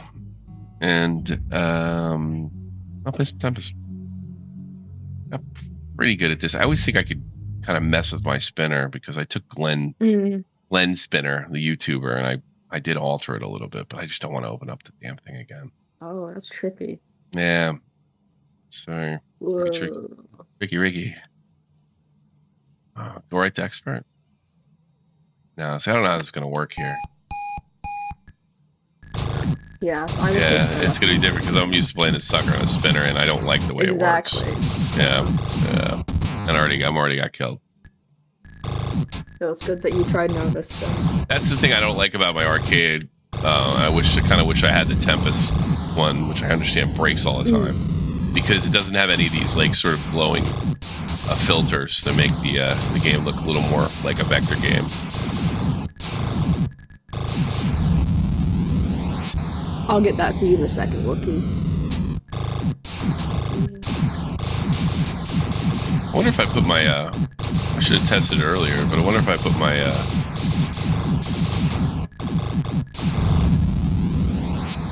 converter on my stick.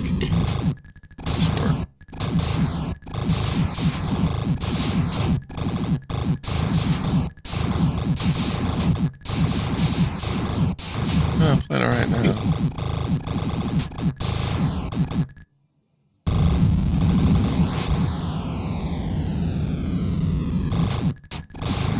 I go to Brad, like, when my own machine, I go right to, like, super hard. And how do you fare in that? I don't know the farthest I ever got. Pretty good. Shot the point, bitch! Probably a lot better than when I played this game the first time. Thanks, Wookie. I would cruise by these levels together.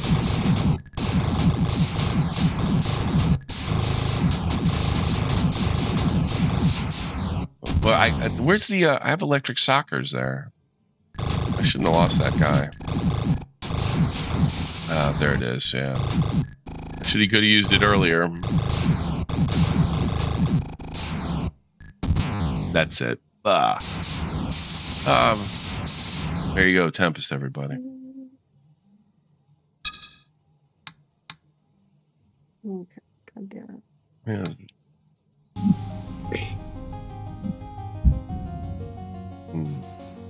What is a Tempest? It's like a devil or a demon or something? It's a storm.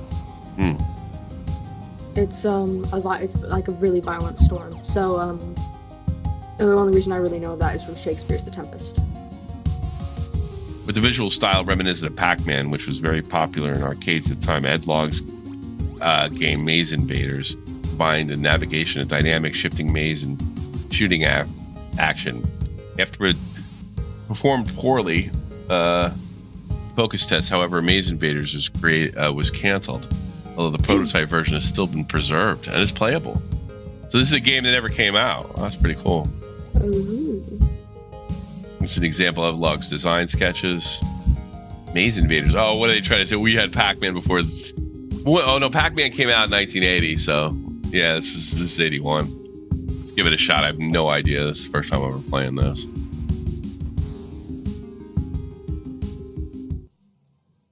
This is weird looking. Alright. Maze. I don't know, one maze from another. I would say maybe it's like a Pac-Man thing? Maze 4. Why? I think I got it. Well, if it's levels, then maybe Maze 4 is I'm surprised they never put this out because everything Pac-Man was doing so well. I'm a little surprised. Oh, we can shoot too. Nothing special about it. I don't think it would have been a classic.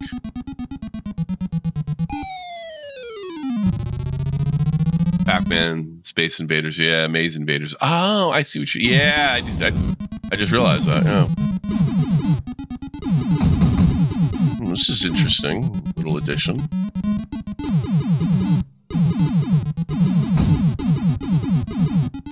Oh, Let's. Oh, it doesn't kill you. Thank God. I thought that would definitely kill you. It's just making new mazes. Oh no! I shot it, but it didn't. I think that just freezes it almost. It's not bad, but yeah, you can see this is kind of going for Atari, so probably going for the Pac-Man. They're probably pissed off the Japanese came up with it before they did. Yeah. Out of here. It's not awful. Hello, meow.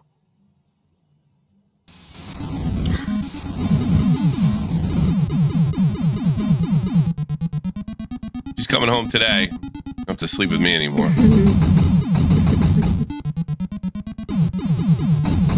This is pretty. I like this actually.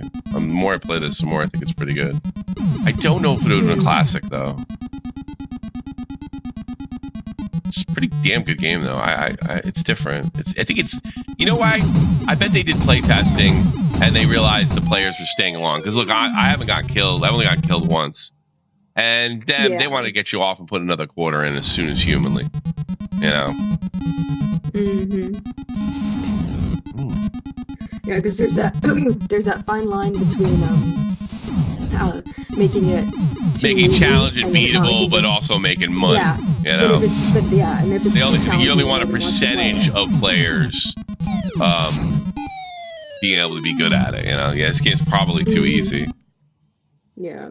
Feels too random. I like the randomness of it, actually. That's the thing I like the most about it, actually. That guy's really going after me, huh? Wow. Motherfucker. There you go, get some. Uh-oh, there's another one. Ah, shit. Yeah, I don't think this would have done as well, but there's something kind of interesting about this game, I have to admit. Oh, I guess they can't go through those areas. I get it. Oh. Yeah, I got an extra guy.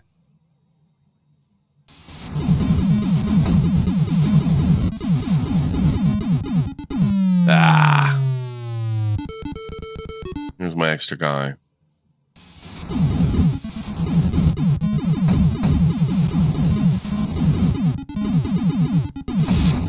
Fuck. Makes you want to play Bomberman? That's what I got. I got 39,000. Okay, cool.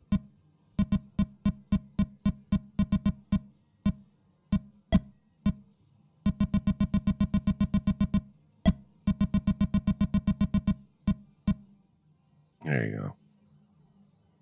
Back to reality. It was interesting.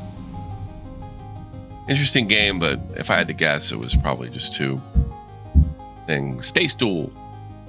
If I'm not mistaken, Space Duel was heavily borrowed from that first Silicos game, Space War, that they played over at Noam Bushnell's school.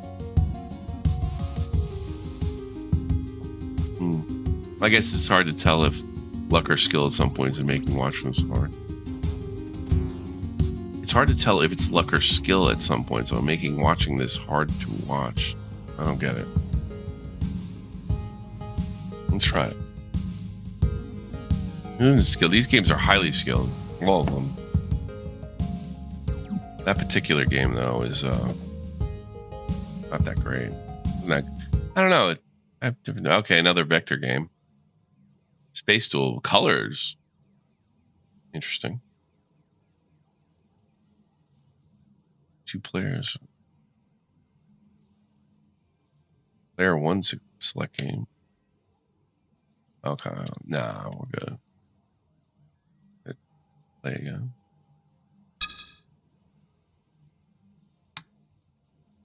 Resume. I put like 3. There we go. Why would I want like, this is not making this very intuitive to select the games. Okay, that's what I want. Okay, fine, let's go.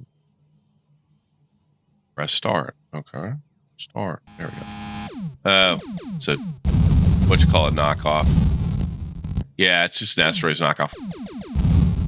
I can't move though. Oh, there we go. It's Asteroids color. Probably the first one they'd done it. Yeah.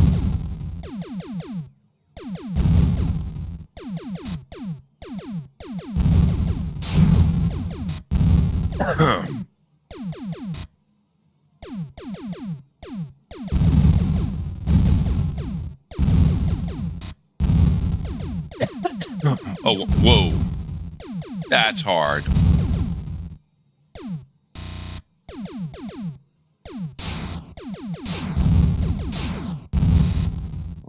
Is this a prototype or did it come out?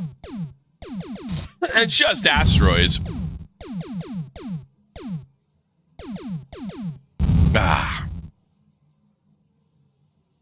Just use a shield.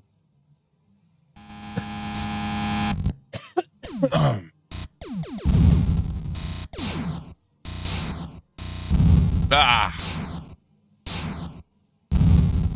Galaga is go. But it's hard to make Galaga.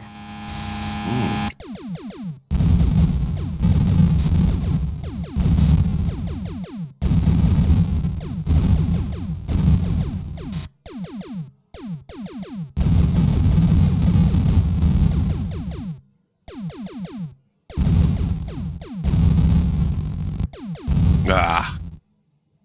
Well, this is definitely hard. For sure. Space Duel. ATARI make fresh again, or was a color vector graphics. Geometric shapes instead of boulders. An unusual two-player mode where two players are tethered together or in careful cooperation, so you can get tethered together. So this is a real thing. I don't think this is a big hit by any stretch.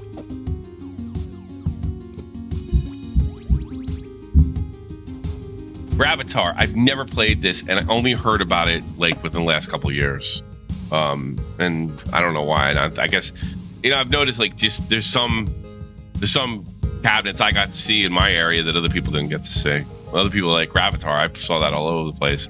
But I saw Cobra Command, the Lake on Laserdisc game. I know a lot of people that have no idea what that is, like none.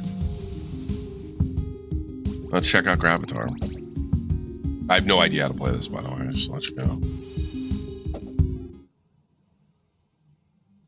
I think I'm gonna play Gravatar Recharged or something like that on Steam. All right, what do we got here? This is interesting. Oh, it's another. Yeah, I'm trying to relive their the Space War game they played when they were. Oh, hold on. Oh, I get it.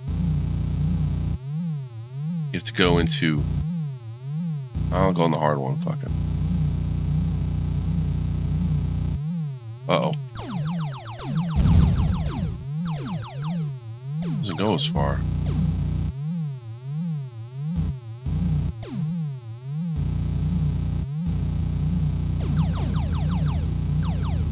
Okay. Oh, wait a minute. Now I went to man. Oh, now it's. Oh, it's.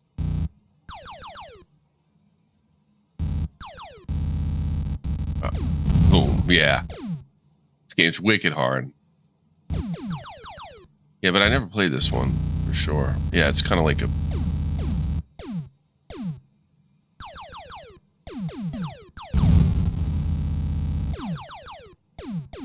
Nice. Oh shit. Oh, you gotta steer this thing hard.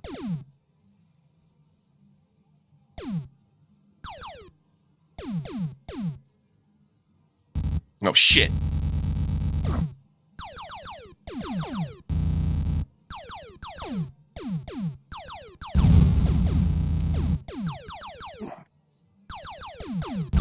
Nice. Let's go up. Oh, this game is fucking difficult.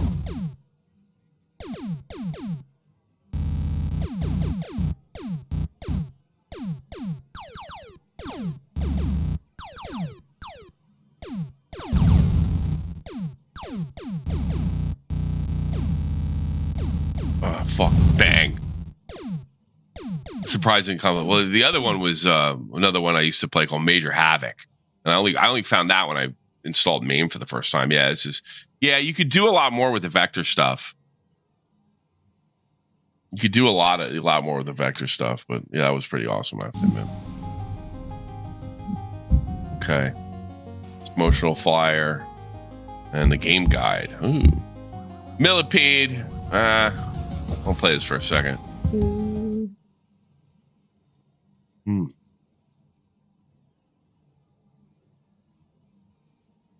Millipede. Just a centipede. I keep on hitting that wrong button. Just a centipede with different name. Do you play this from time to time myself? Little few more things than this one. Double spiders.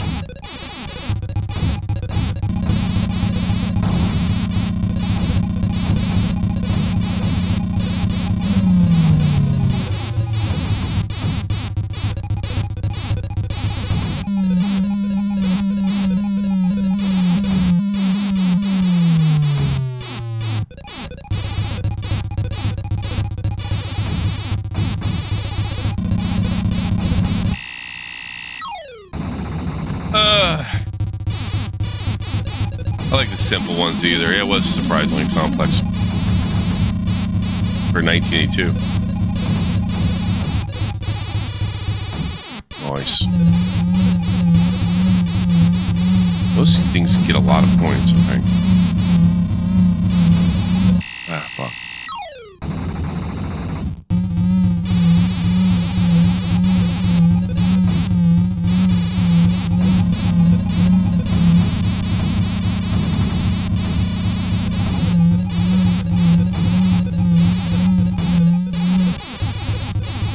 I got this one. Alright, the next guy. This is the old arcade games and stuff. You know what I need though? Screen mode, original. Yeah, filter, TV, border, on, yeah. Let's go back the way it's supposed to look, man. Mine? Yeah, that's the way it's supposed to look. Yeah.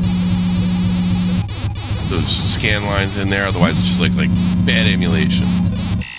Fuck. Yeah, it's high pace. I actually do a little better in this game from time to time. That doesn't save my score on that sucker though. You also yeah, you can also play Millipede on this particular machine right here. It's the trackball one. Good stuff. Good stuff. Good stuff.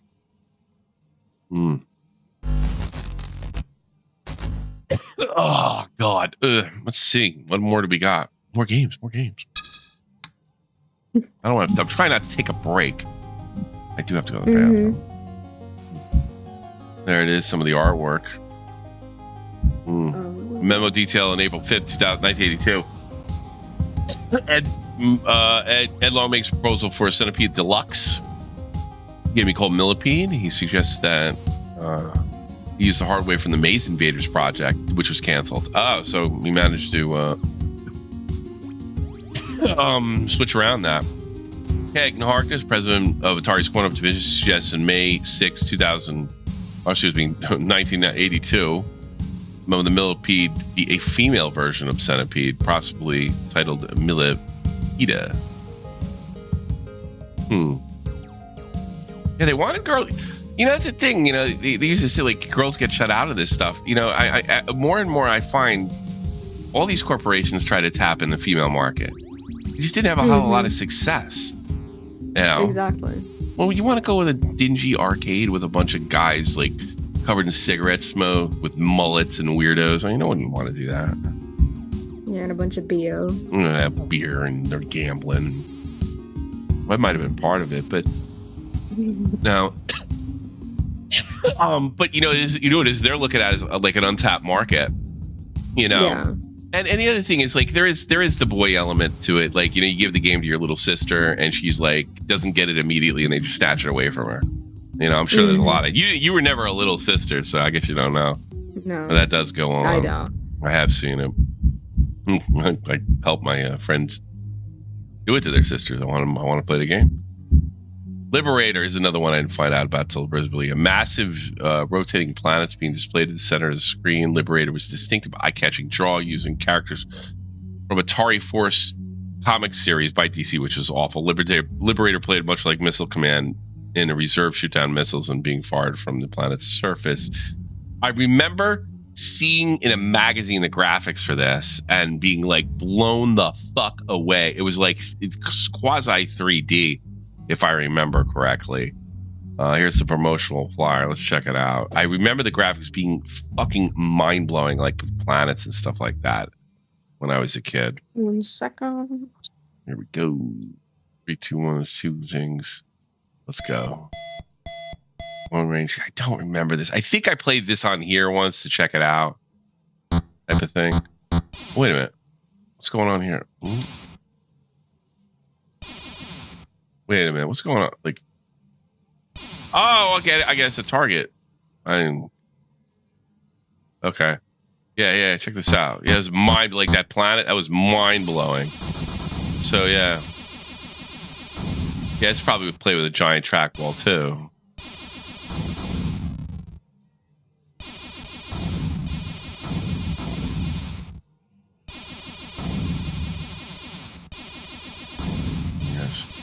Yeah, so it's a raster version of yeah, that's very 3D for the time. Oh shit.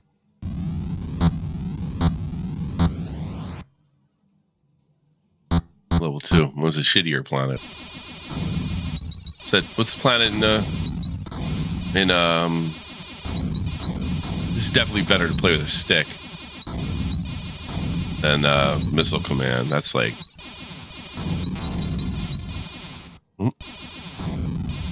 oh shit! Oh, it's getting in 4 directions.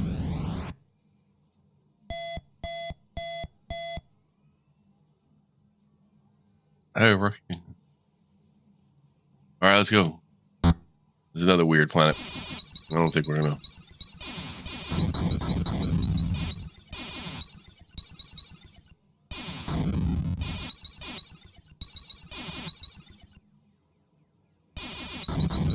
No!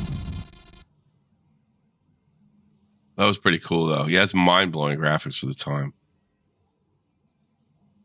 These games are so bad. It just shows you that fucking Vito knows absolutely nothing.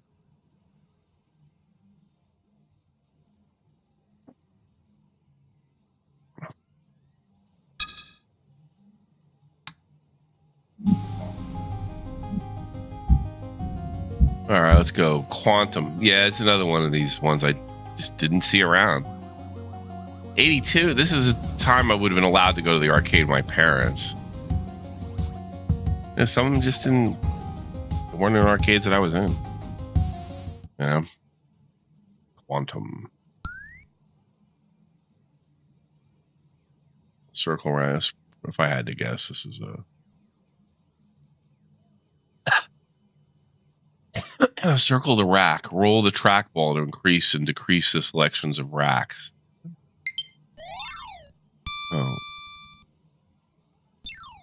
Oh, I think so. Oh, yeah, I get it.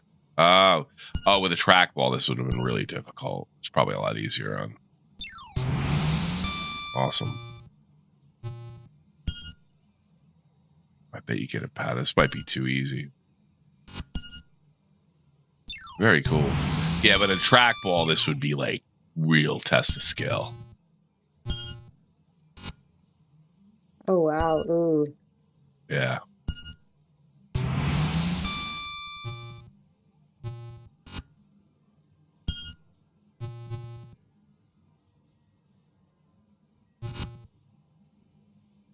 That too. There you go. Voice. Hello, Bunny. What do you want? Rubbing my leg. Couldn't want me. Couldn't want me. You probably want something to eat. Don't care about me. Care about your food. Yeah, this might be one of these games that you. Man, I had all 3 of them and I fucked it.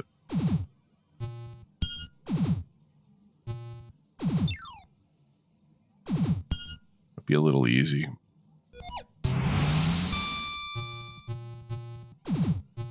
Yeah, I've never played this before. This is the first time for sure.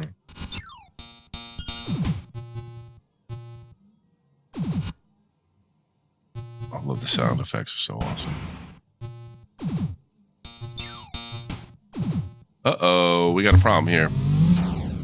I knew this was going to get ridiculously hard at some point.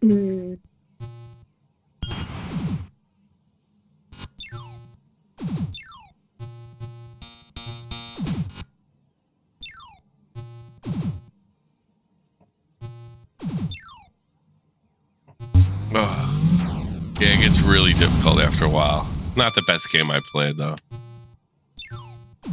Yeah, but back then, they're trying new stuff to learn stuff. I mean, this could have influenced a game we don't even know about.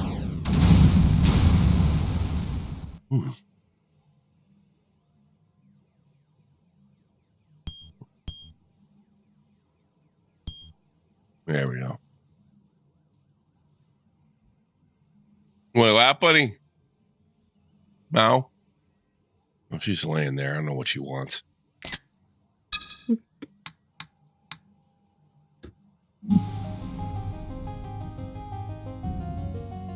probably wants my wife.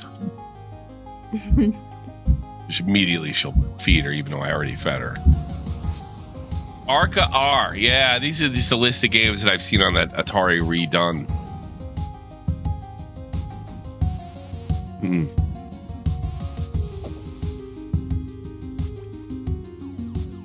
Check it out.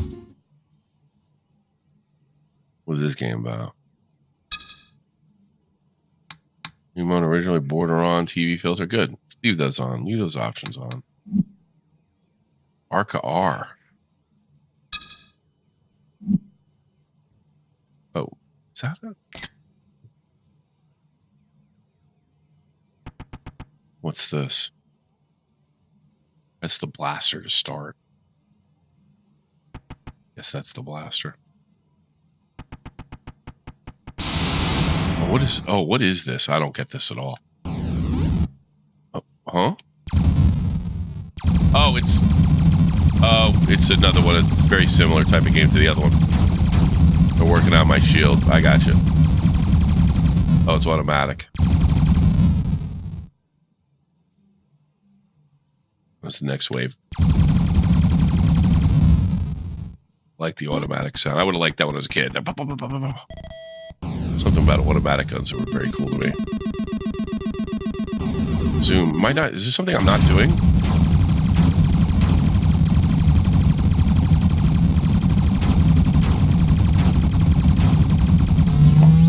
That got me. Not too impressed with this.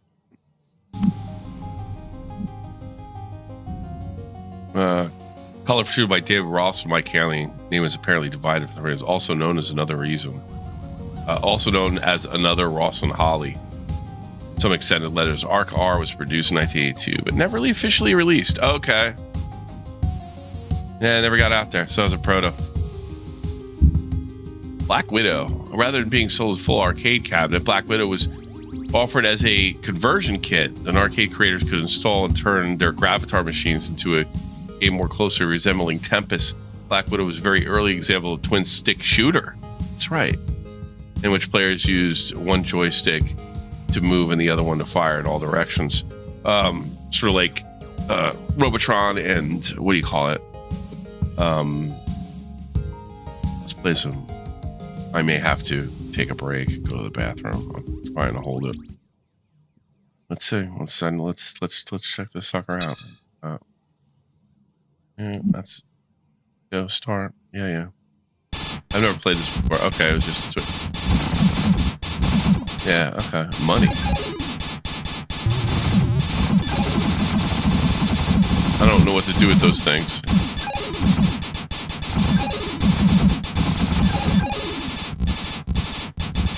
All right.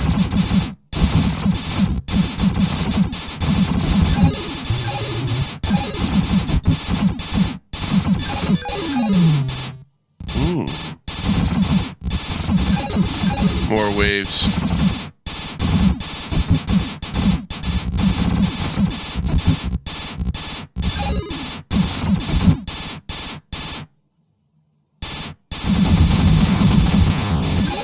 Got it. Well, 5,000. Nice. So this is probably an answer to Robotron, because Atari didn't make Robotron.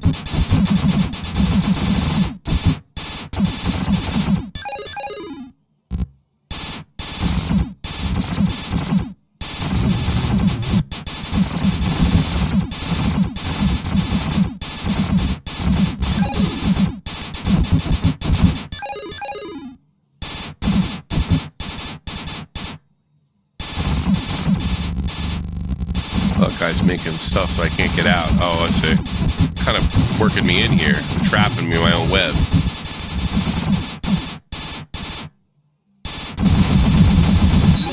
Oh, awesome.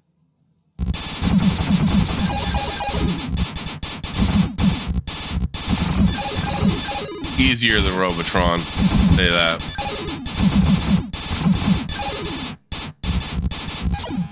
Ah. I don't know what I don't even know what got me there.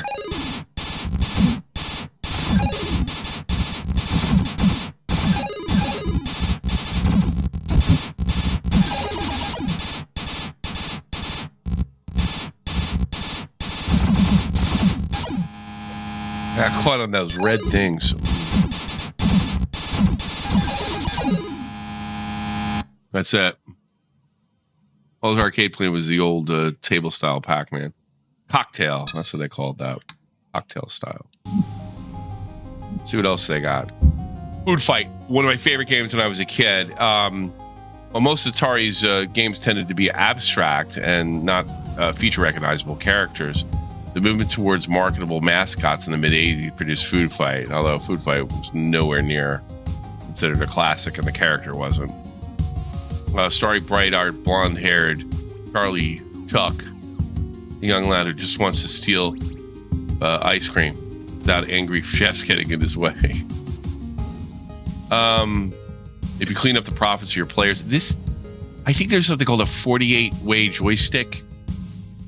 Oh, Jesus. And I forget, it might be just an analog stick.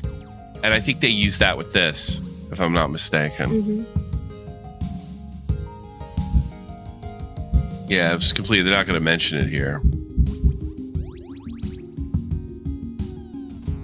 Play around for you. Actually, this is Tommy's favorite classic game. Yeah, it is a 48-way joystick. Yeah, it was some kind of new technology. They're not really common even in the retro scene now. Where they kind of popped up was NFL Blitz. I think used them as well. Let's go. Oh, wait. Let's go. We'll start at level 1. Screw it. Alright, you gotta get this. Yeah, this has got directions, so it's got more directionals. Wait a minute. Oh. Wait a minute. Hold on a second. And then you have to do it that way, I guess. Okay. You just want to steal ice cream and run away from chefs. I missed every shot. Good job. And now, almost got that one. It's not as accurate as the other one. You know, I'm using the 8-way joystick is not as accurate. All right.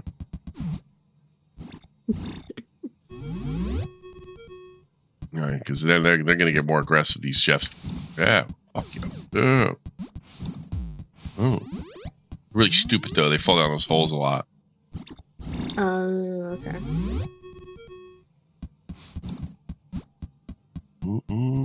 Yeah, the problem is when they start throwing at you. Yeah.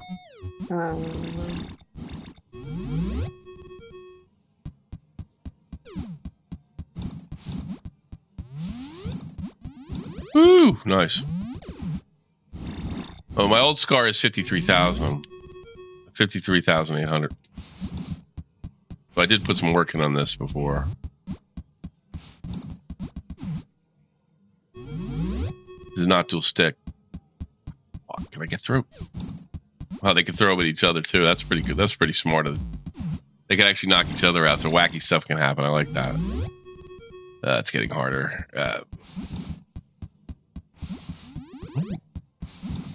Man, I did it.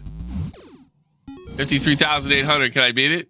It's easy. 48. Wait, 49. That's 49 way joystick. That I apologize. Yeah, because I think the 9th way would be this center mass, right? Yeah, it was a 49 way joystick. That was it. I was off by one. I think that was a. You guys can go look it up on Google. Some games use them. I think NFL Blitz did. It was kind of a comeback for the stick. I don't know much about the tech. It's different.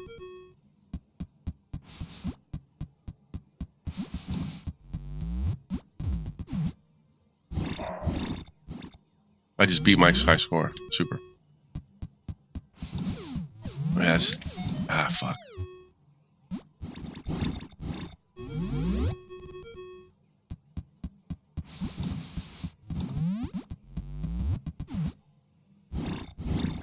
Yeah, I did it. I'm the champion of the Callahan household at Food Fight.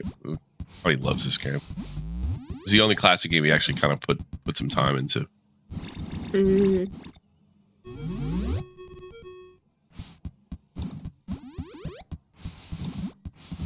Ah, it's bullshit. I have more guy left? Yeah, I do. Need another guy. Oh, you got me. I'm the new champ. Yeah, so you can see it goes in. It's a little tough to do it. Yeah. There we go. Food fight, everybody.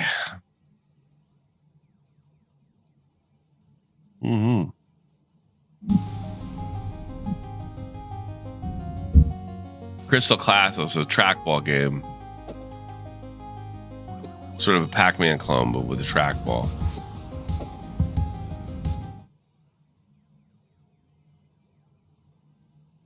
There's a trick to the beginning when it bounce you to the other levels. I know that. Yeah, this is totally a trackball game. It's never going to be worth a shit in a stick. Or a controller. It's too sensitive. We got the last one. It's like a big thing.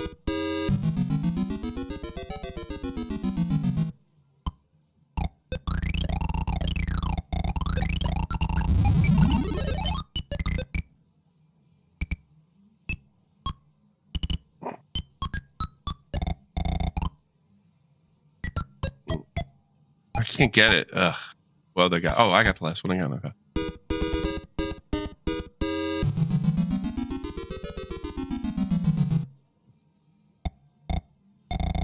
Yeah, I got it. I knew that trick. Rhythm right away. I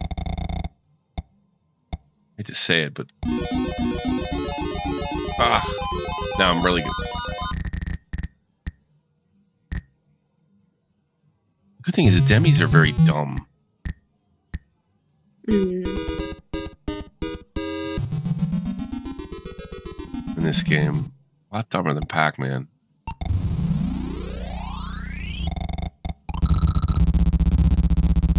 That's right, I forgot about this thing. Good, got it.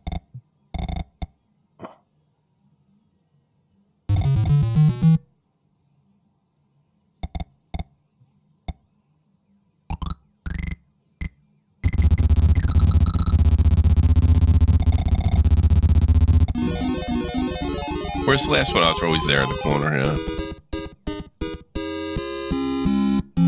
I get chased by the witch.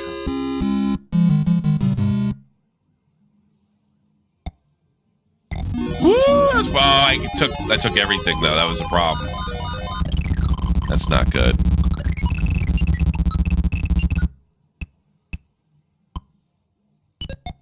Oh shit.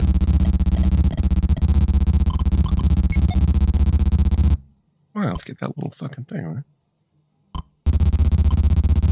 Gets real much harder every time. No, I went the wrong way. Jesus.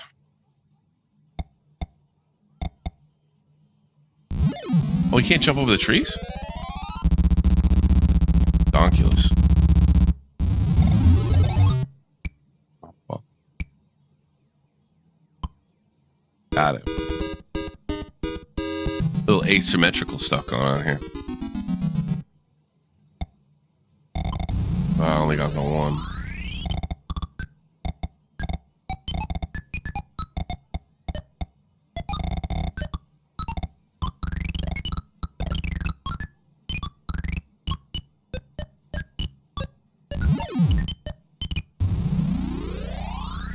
If they're in the middle of eating, you can kill it. You can like run right over them.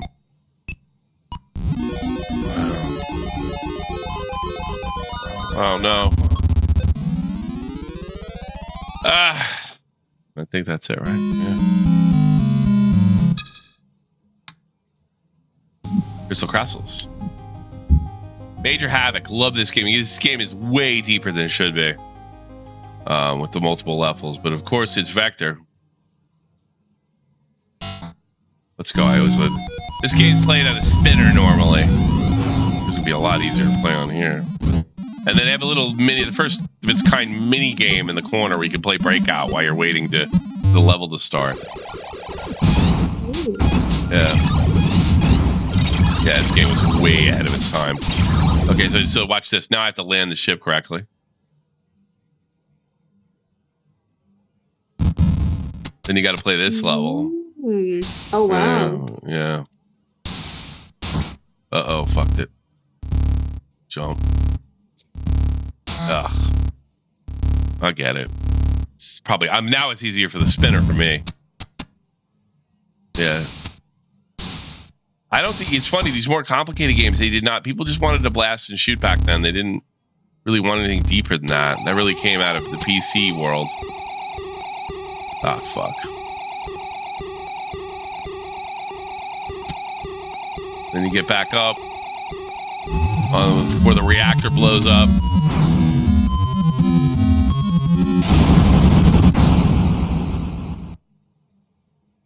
There you go. Next round, play some Breakout. I don't think I ever finished that puzzle. I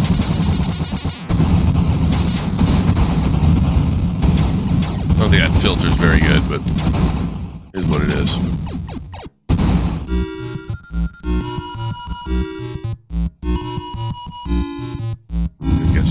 And each level gets harder. But this is very innovative for the time.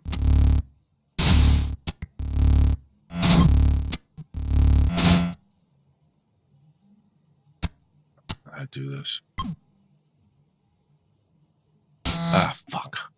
Forgot. There's a shield thing I could have used there, too. I don't think you get one of them, though. I always like this. In all the games, this is one of these games I discovered when I started learning how to use MAME around 99. Mm-hmm. And this is a mind blower. We didn't even know it ran on a spinner. Me and my buddy, we'd never heard of it before. Oh, jeez. Uh-oh. Nope. These things get complicated. I'm better with a spinner. But yeah. Nice discovery. Morning Toxic. What's next? Firefox. Advent Laserdisc allowed arcade games to present full quality sequence. This is Atari did a Laserdisc game. Although designers had to get rather creative with them because Inter 2D was extremely limited. So I think so they used like real footage with raster graphics probably. Firefox used footage. I think I've seen this before. Firefox used footage from a 1982 Clint Eastwood movie. Players could insert more coins when starting a game. Yeah, but from what I understand, the game isn't very good. You can't play this one either. Too bad. Yeah, from what I understand, the game isn't very good. I don't know. It's pretty awesome. They used the movie footage and stuff. Ito. He did a movie called Firefox. It wasn't very good. I don't know. Tarantino likes it, but.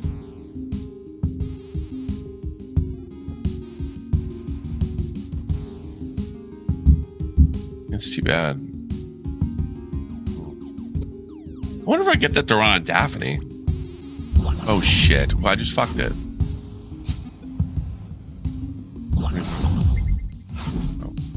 Oh no. Gotta go back to where we were. I fucked it. Almost there. Firefox. All right. you go. Cloak and Dagger. This was such a bizarre move. This it's about a kid that's really into video games and really into role-playing games. Cloak and Dagger. Dabney Coleman was the guy in it, right? And it got wild too. Like I remember certain parts was kind of disturbingly violent. And it was about to get this Atari 5200 cartridge where it needed to go or something. And there's spies, but the theme of the game is spies too. So if I'm not mistaken, the home version sucked, but the arcade version was the 5200 version in the movie. But I have played this since. I never saw the actual game itself, but I remember Cloak and Dagger being a pretty interesting movie. Oh, the movie's called Firefox, correct? Let's go. I remember this being a weird game, and it was creepy when I remember this. Well, at least as a kid, it can creep me out because they use a silencer in the back of a guy's head and everything. It was pretty wild. Stop thief. Okay, I'll get you. Oh, that's right. Yeah, they kept on showing these scenes throughout the movie too. We'll have to get the secret box.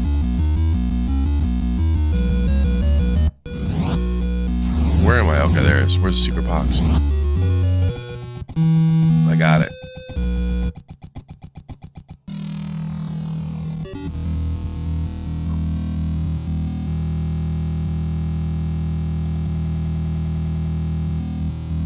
Beware of explosive boxes.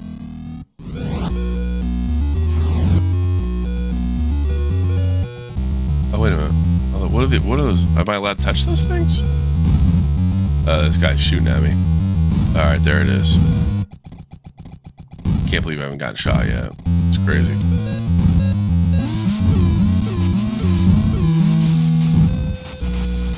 Got out.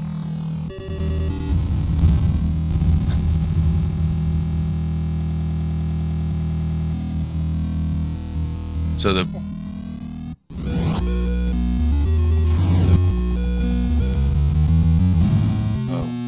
oh, it's blood. You didn't see that too often in video games back then.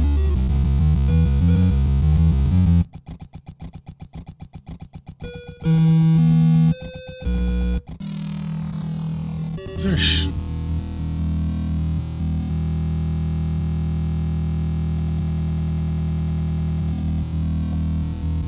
I don't know if the movie is based in the game and the big game is based in the movie. I forgot, but they used. Where am I? Oh.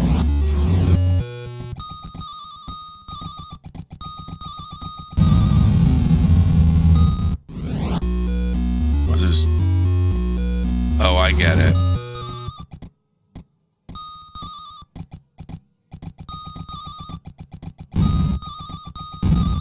Get out of here.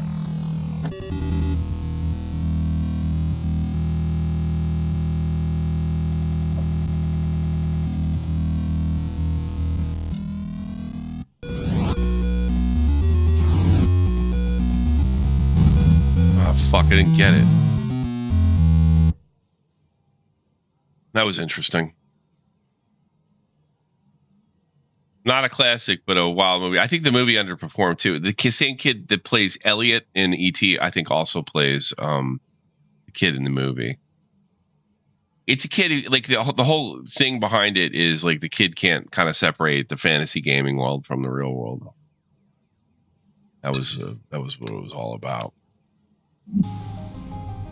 All right, I think we're almost done here. Cloak and Dagger Flyer. Let's see. Cloak and Dagger Flyer promises an easily installable kit that they can receive on order. A low-earning game specifically for four games for Atari's competition. So this thing didn't do well. iRobot. I think this has got the first 3D graphics or polygons and stuff, if I'm not mistaken. According to the iRobot promo flyer, each game came with a free poster intended to create excitement and awareness about how to play. The magazine's advertisement for iRobot. I've never saw this anywhere. This cabinet. This would have been mine. I didn't see this long after I knew what a polygon was, and I was already playing Quake by that time.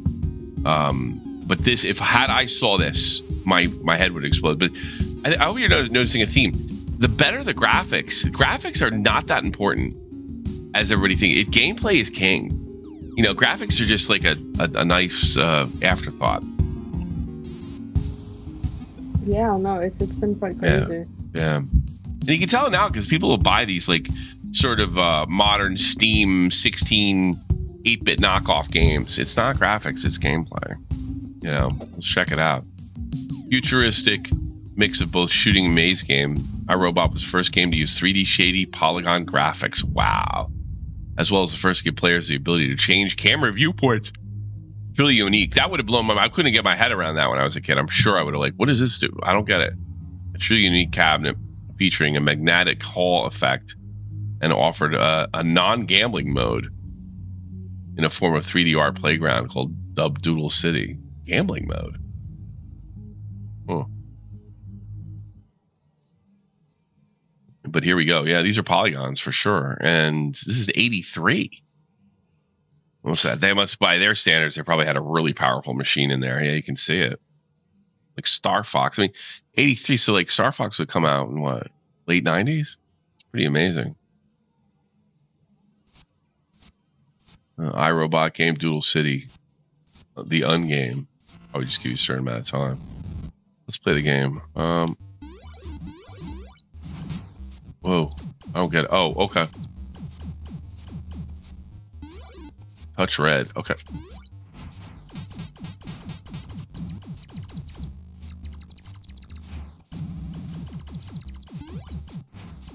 Okay, I can't fall really.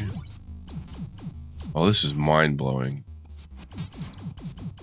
Reds. Okay, gotta go touch the reds. Oh, it's like, oh, it's puzzle end. I see. Shield. Hurry, jump into the eye? Whoa. Well, the frame rate's not really great on this game, but this would have blown my mind. Because it's like Last Starfighter graphics, you know? The video game movie, the guy gets, they use arcade game to recruit guys to their alien army. This would have blown my mind. I don't know how good a game it is, but it's definitely awesome. This game is triple, like Last Starfighter, yeah. Reds, okay. No jumps. Alright.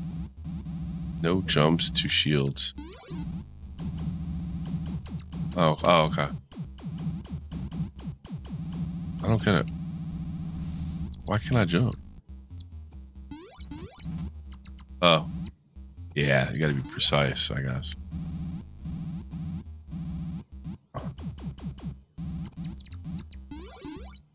Oh.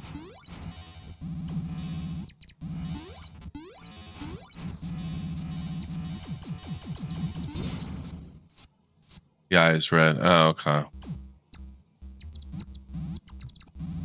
No jumps to shield. What? This game's crazy.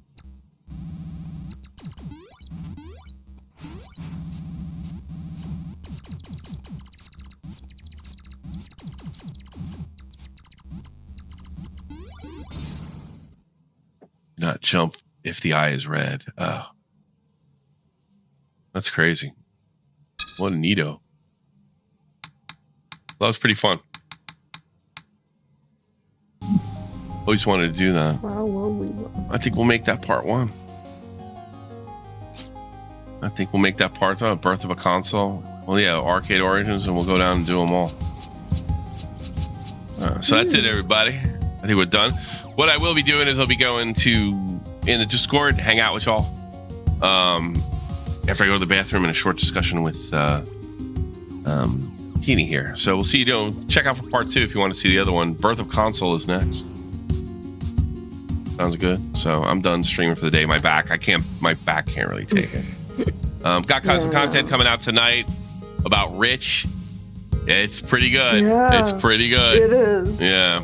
So see you guys later, and I hope you enjoyed it. Take care. Peace, peace, peace, peace. Middle East victories.